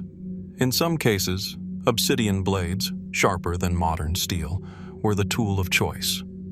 In others, flint was used, sometimes with fire hardening or oil. How did Neolithic people know how to manipulate these materials so effectively? Were these methods passed down through generations in oral tradition? Were there schools of thought? Secret knowledge? And if trepanation was widespread, why did it disappear? As societies advanced, the practice became less common. By the Bronze and Iron Ages, trepanation still occurred, but with decreasing frequency. As new systems of medicine emerged, cranial surgery faded into obscurity. It wasn't until the 19th century that Western surgeons once again attempted to cut into the skull. And yet, even with modern technology, survival rates were not always better than those in the distant past. What did ancient people understand about the body, the brain, or the spirit that we have forgotten? Could their knowledge have been more than trial and error? And might some of it still be waiting to be rediscovered, buried in stone tombs or whispered across forgotten valleys? The skull, more than any other part of the body, holds a strange reverence. It is the seat of identity, of thought, of memory. And to cut into it is to touch the threshold between life and death.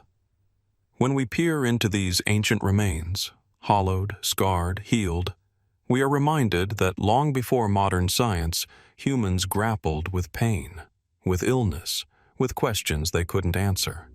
They turned to the earth, to the stars, to spirits, and to each other. Was Neolithic trepanation a precursor to medicine or a relic of faith? Were these surgeries meant to heal the body or the soul? Or did they open a doorway to something we cannot yet comprehend? The evidence remains, etched in bone. But the meaning, like the minds once sheltered within those skulls, may forever remain elusive. Deep within the limestone chambers of the Swabian Jura in southern Germany, in a cave called Hohle Fels, a slender object lay buried beneath layers of ancient soil and forgotten time. Carved from the wing bone of a vulture, It measures barely 8 inches long. It is hollow, delicate, and pierced by 5 carefully placed holes. It is not a weapon, nor a tool of survival. It is a flute, over 40,000 years old. The discovery of this instrument and others like it has rewritten what we thought we knew about the people of the Upper Paleolithic. Long before the birth of agriculture, before writing, before metal, humans were crafting music. But why? The bone flute of whole fells is not unique. In nearby caves, Geisenklosterle, Vogelherde, and others, similar artifacts have been unearthed. Some are fashioned from mammoth ivory, painstakingly split and hollowed, then joined again with resin. These are not crude relics. They are the product of knowledge, of intent, of culture. The care taken in their construction suggests they were not simply made for idle amusement. They meant something. But what? Music is ephemeral. It leaves no direct trace, no fossil. All that remains are the instruments and the echoes of a question.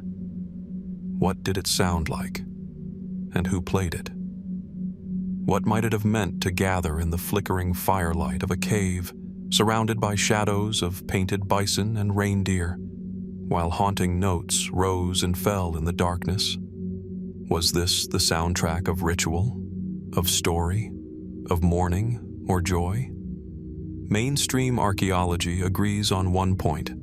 These flutes mark the earliest confirmed instruments ever found. They predate the development of agriculture by tens of thousands of years.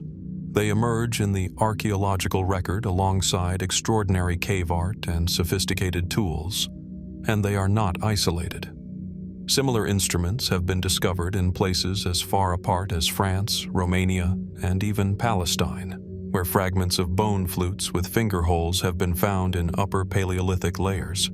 Music, it seems, was part of the human story from the very beginning. But how did it begin? Some theories suggest a practical origin. Perhaps early humans mimicked the calls of animals to hunt more effectively, and in doing so stumbled upon melody. Others argue that music evolved as a social glue, strengthening bonds within groups too large for individual grooming, replacing touch with sound. But such theories struggle to account for the intricacy and beauty of these ancient instruments. They were not thrown together quickly. Some ivory flutes would have taken days or weeks to make, with methods involving splitting the tusk, hollowing it precisely, then rejoining the halves. Why devote so much energy to such a fragile object? Unless the act itself had meaning. Could music have been a bridge between the seen and the unseen? A medium for communicating with the spirits of the cave, of the hunt, of the dead? Could it have been an offering to ancestors, or an attempt to harmonize with the rhythms of the earth?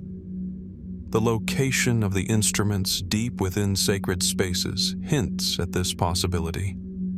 These were not everyday objects left in open-air camps. They were hidden in ritual landscapes, often alongside figures of animals and women carved from bone or ivory, objects that may have had religious or symbolic significance.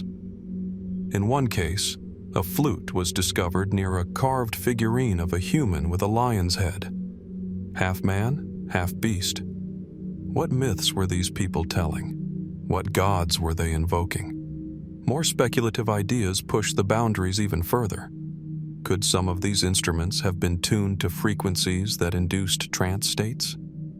Some researchers have suggested that the acoustics of the caves themselves played a role. Certain Paleolithic cave systems produce natural reverberation and echo, amplifying sound in strange, even disorienting ways. Did early humans understand this? Were the flute's tools for journeying inward? And if so, to where? Others wonder whether music served not just ritual or aesthetic needs, but encoded knowledge. Could melodies have preserved memory, lineages, migrations, celestial movements, before language was complex enough to do so in words? In some indigenous cultures today, Songs are maps, passed down for generations. Is it possible Paleolithic songs once carried messages across the ice and stone of prehistory, messages now forever lost? And what of the players themselves? Who were they? Were musicians set apart in some way, respected, feared, or revered? Were they shamans, bridging the gap between worlds? Or did everyone take part, each voice joining in a chorus of community that bound hunter and gatherer, mother and child, elder and youth? One fragment of ivory, found in Geisenklosterle cave, shows signs of wear near the mouthpiece, as if held to the lips many times. Was it played in solitude, or before an audience? Did it mourn the dead, or celebrate the hunt? No answers come easily, but the mystery lingers, suspended in that silent gap between the tangible artifact and the intangible sound it once made. Music, more than any other art, is the language of emotion. It has no shape, no substance, no permanence, and yet it moves us, across cultures, across centuries. So, what did those early songs sound like? Were they bright and joyful, slow and mournful? Did they echo the cries of animals, the call of wind, the rhythm of footsteps? We cannot know, but we can listen to the evidence, to the echoes in the stone, to the questions that will not leave us. Why did music emerge so early? What need did it fulfill? And what does that say about us? Were we, even then, reaching for something just beyond ourselves? The flutes remain silent, but in their silence, they still speak of mystery, of yearning, of a human story deeper than memory, waiting still to be heard. In the remote highlands of the Caucasus, windswept valleys stretch beneath a silver sky. Mist clings to the grass, thick and low, curling at the feet of something ancient. Massive stones, upright and imposing, arranged with quiet precision. Each one forms a simple, haunting shape. A box of vertical slabs, capped with a flat stone roof.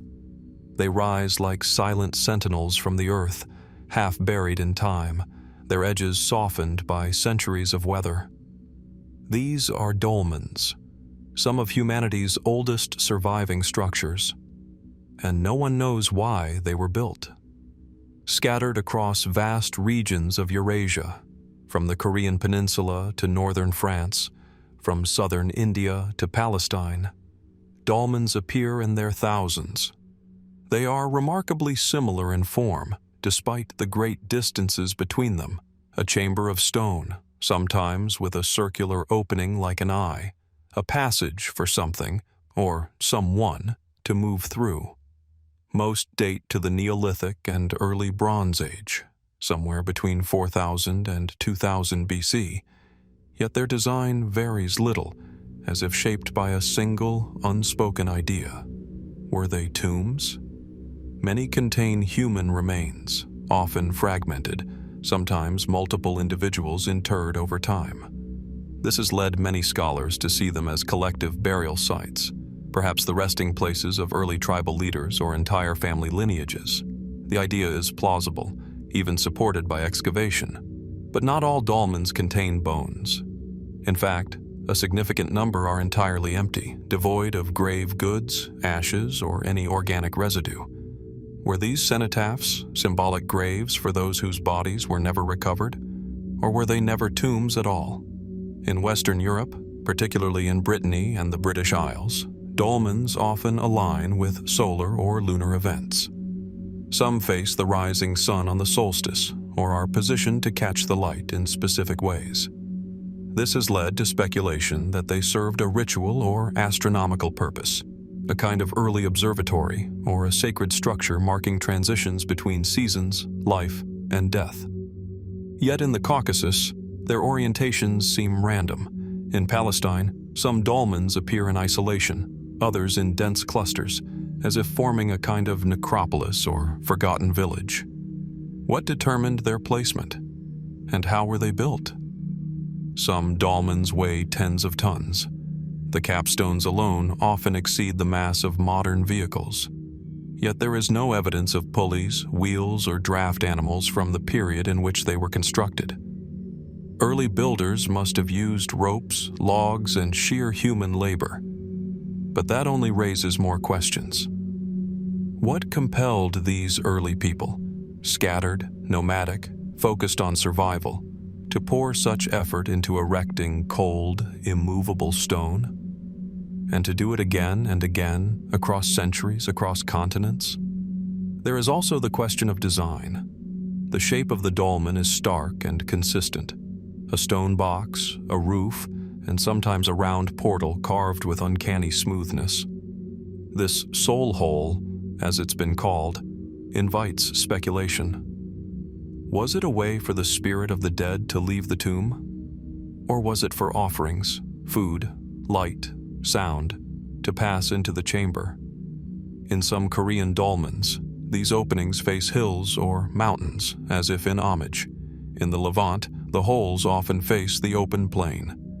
No writing survives from the people who built these monuments. No myths, no names, only stone and silence. Still, whispers of meaning echo across cultures. In the folklore of Northern Europe, dolmens are called fairy tables or giants' graves. Some believe they were laid by supernatural hands, long before humans could build.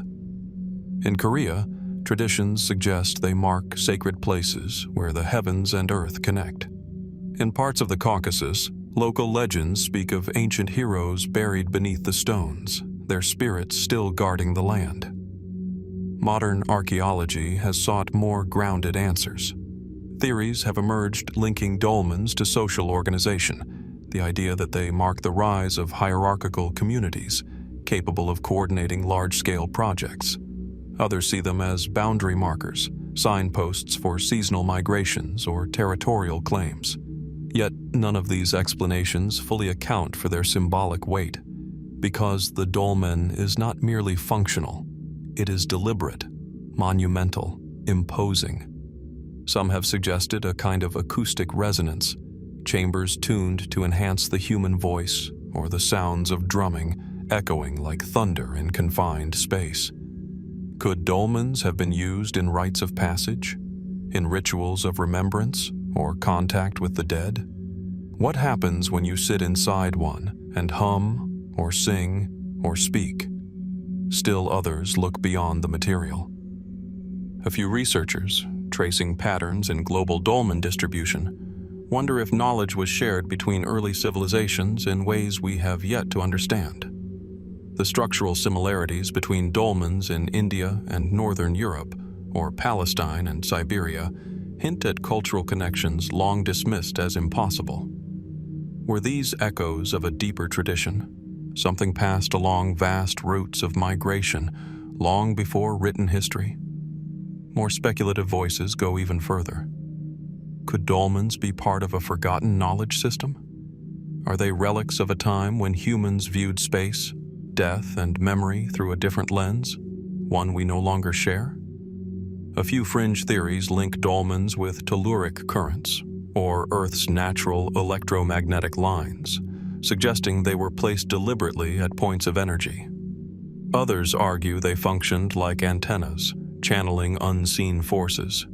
There is no proof for such claims, and yet, their mystery remains. Every dolmen invites more questions than answers. Why the uniformity? Why the immense labor? Why the emptiness? Today, many dolmens lie in ruin, their capstones toppled, their chambers overgrown. But they are not forgotten. Locals still avoid disturbing them. Travelers still feel their pull, and when you step close, the world grows quiet. The stones seem to listen. Was it a monument to the dead? A threshold to the afterlife? A calendar? A sanctuary? Or something we can no longer name? The truth may be lost beneath the soil or hidden in the spaces between the stones. But one thing is certain. Wherever dolmens rise, from windswept steppes to subtropical hills, they carry a message across time. one that remains just out of reach. What were they really for, and who exactly did they serve? The answers, like the dolmens themselves, endure in silence, waiting. Deep in the heart of the Swartkrans cave system in southern Africa, the air is thick with the scent of stone and time. Dust hangs suspended in the shafts of light that filter through ancient cracks, illuminating walls etched not with symbols, but with age itself. Among the layers of sediment and ash, archaeologists have unearthed something extraordinary. Charred bone fragments, burned stones, and concentrations of blackened earth that suggest a momentous breakthrough in the prehistoric world, the control of fire. It is one of the greatest turning points in human history. Fire transformed everything. It gave early hominins warmth against the cold, light in the darkness, protection from predators. It allowed them to cook food, making nutrients more accessible, killing parasites, softening the tough and the toxic. It changed the rhythms of life, extending the day, shaping the night, and forever altering the way humans would live, think, and evolve. But when exactly did it begin? Mainstream science points to sites like Swartkrans, where layers dating back nearly 1.5 million years contain traces of what may be early hearths. The bones found here, many of them blackened and split, seem to bear the unmistakable signs of having been exposed to flames. In northern China, at a place called Zhukudian, deep inside Dragon Bone Hill, scientists have found what might be soot and ash from controlled fires dating to nearly 700,000 years ago. And in Palestine, the site of Gesher Benot Yaakov on the banks of the Jordan River has revealed charred seeds and flint tools among carefully layered deposits from nearly 780,000 years ago. Each discovery, though compelling, is shadowed by uncertainty. Was the fire truly controlled or simply the result of a natural blaze? Did early humans bring the flames there, tend them, feed them, and if so, how did they learn to do it? How many times was fire discovered, only to be lost again? Some researchers believe the first encounters with fire were accidental. Lightning striking dry grass, lava seeping from a distant volcano, forests consumed by natural flames, and opportunistic hominins daring to approach to scavenge the warmth and cooked remains. But at some point, something changed. Someone, perhaps in desperation or perhaps by observation, learned to carry an ember, to shield it from wind and rain, to keep it alive. But what does it mean to control fire? The evidence is elusive. True mastery involves more than gathering smoldering branches. It means being able to start a flame from scratch, to use it deliberately, for cooking, for crafting, for shaping tools or territory. And that leap is far harder to trace. Flint and bone survive the ages, but fire leaves fragile evidence. Ash can be scattered, burn marks may fade, and so the timeline blurs. Still, the fire remains. From caves in Spain to rock shelters in South Africa, signs of ancient burning keep surfacing, scattered, ambiguous, but persistent. In some cases, burned bones show butchery marks, suggesting cooked meat. In others, heat-altered stone tools hint at repeated exposure to flame. But do these fragments point to deliberate control, or merely repeated coincidence? And then there are the more puzzling discoveries. At Wonderwork Cave, also in southern Africa, researchers have identified what they claim to be the oldest known signs of fire use, dating back nearly 1 million years. Deep within the cave's recesses, they found plant ash, burnt bones, and hints of repeated fire exposure in layers that suggest a sustained, intentional activity.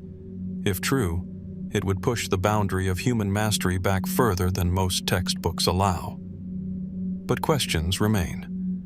Could shifting sediment have carried modern debris downward? Could natural processes, like bat guano fires, mimic the signs of human flame? Even more enigmatic are the stories that appear in oral traditions. In some Aboriginal Australian myths, fire is stolen from a great spirit or trapped in a tree until discovered. In Native American lore, animals guard the secret of fire, which is eventually wrested away by cunning or bravery. These myths, while not historical records, suggest an awareness, deep and ancient, of fire's sacred power, a recognition that it was not always ours, that it had to be won. But how? Some scientists speculate that early humans may have accidentally discovered fire-making by striking certain stones together. Flint and iron pyrite can produce sparks. Others imagine them watching sticks rubbed together by wind, or lightning setting fire to dry grass. Could it have begun with observation, with imitation? Or was it a sudden moment of insight, one spark that lit a revolution? More speculative theories take the mystery further. Some propose that fire was not discovered, but inherited from an earlier, now lost hominin lineage. Could Homo erectus, known to have lived for over 1 million years across Africa and Asia, have mastered fire only to lose it again in isolated populations? Could Homo sapiens have relearned it not once, but many times? A few fringe voices suggest something even more radical, that fire may have been introduced, not by gods or aliens, but by contact between distant groups. Could knowledge of fire have traveled faster than the people who carried it? If so, then fire becomes not only a tool, but a message, a shared technology, a bridge between cultures long before writing or farming. There are even those who propose symbolic meanings, suggesting that early humans used fire not only to cook, but to ritualize. That the flickering flame in a dark cave was not merely light, but ceremony, a point of gathering, a center of early language, music, or belief. But we cannot ask them. The first fire makers are long gone. Their voices are silent. Their only testimony lies in layers of scorched soil and the faint shadows of heat on stone. What they felt when they first controlled fire, triumph, fear, wonder, has been lost to time.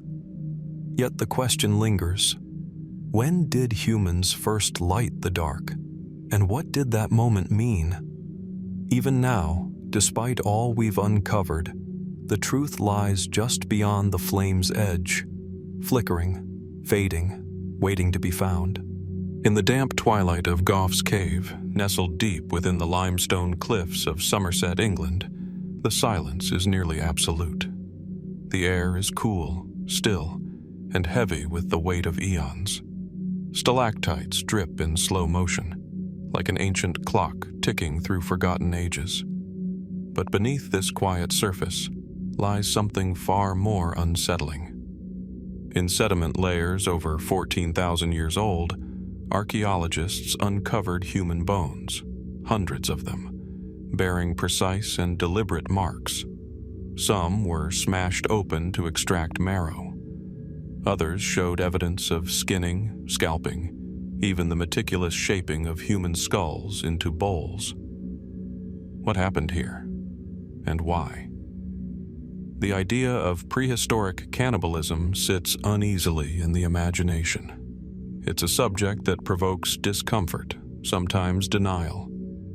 Yet the evidence is difficult to ignore.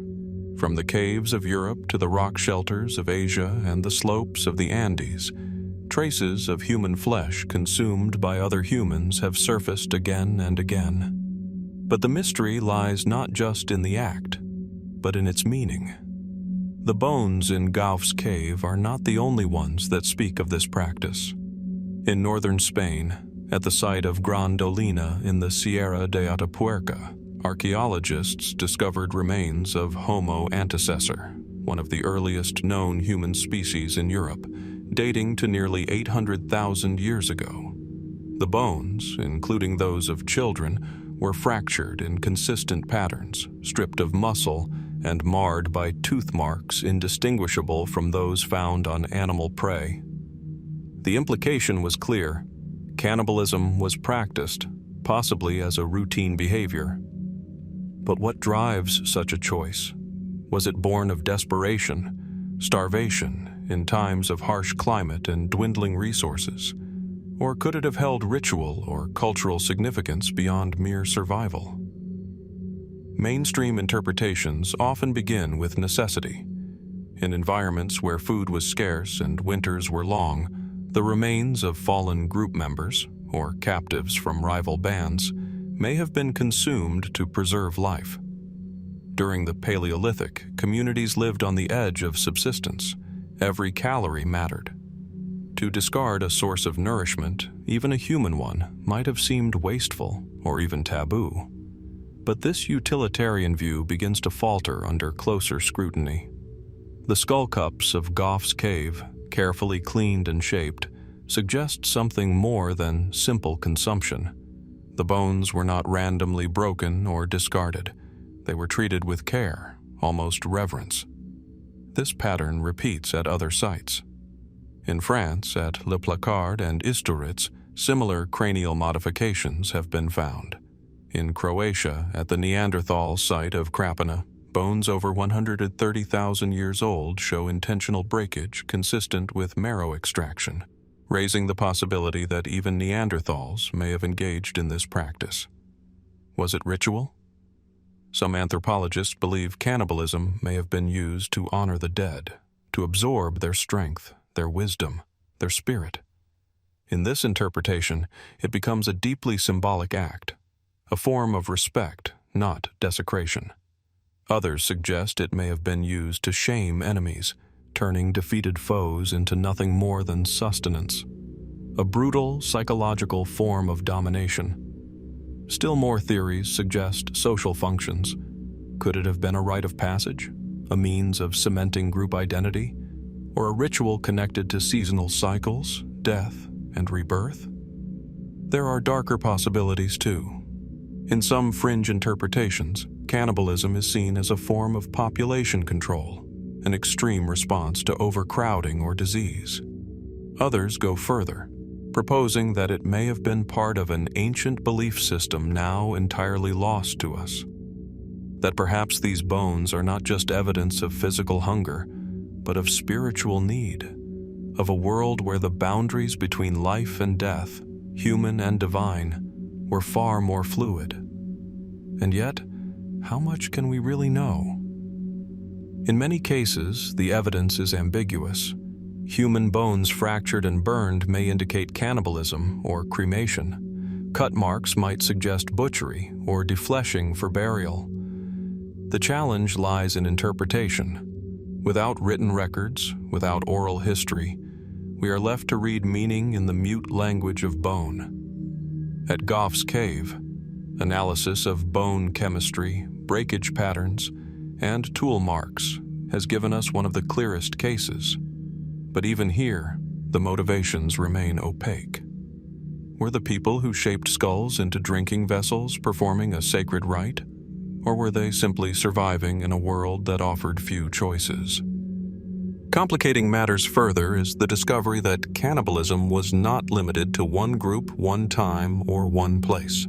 From the Americas to Oceania, archaeological records and ethnographic accounts suggest that it has appeared independently across cultures and continents.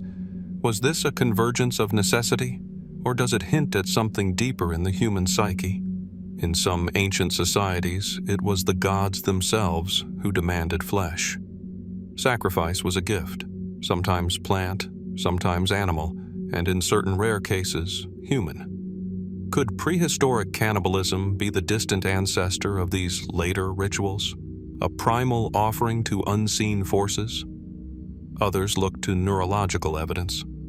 Recent studies have found that some early humans may have suffered from prion diseases, like Kuru, a fatal illness transmitted through the consumption of human brain tissue. Such diseases can only spread through repeated ritual cannibalism. Could it be that in some communities, this practice persisted long enough to shape not just culture, but biology? Or was it something else entirely?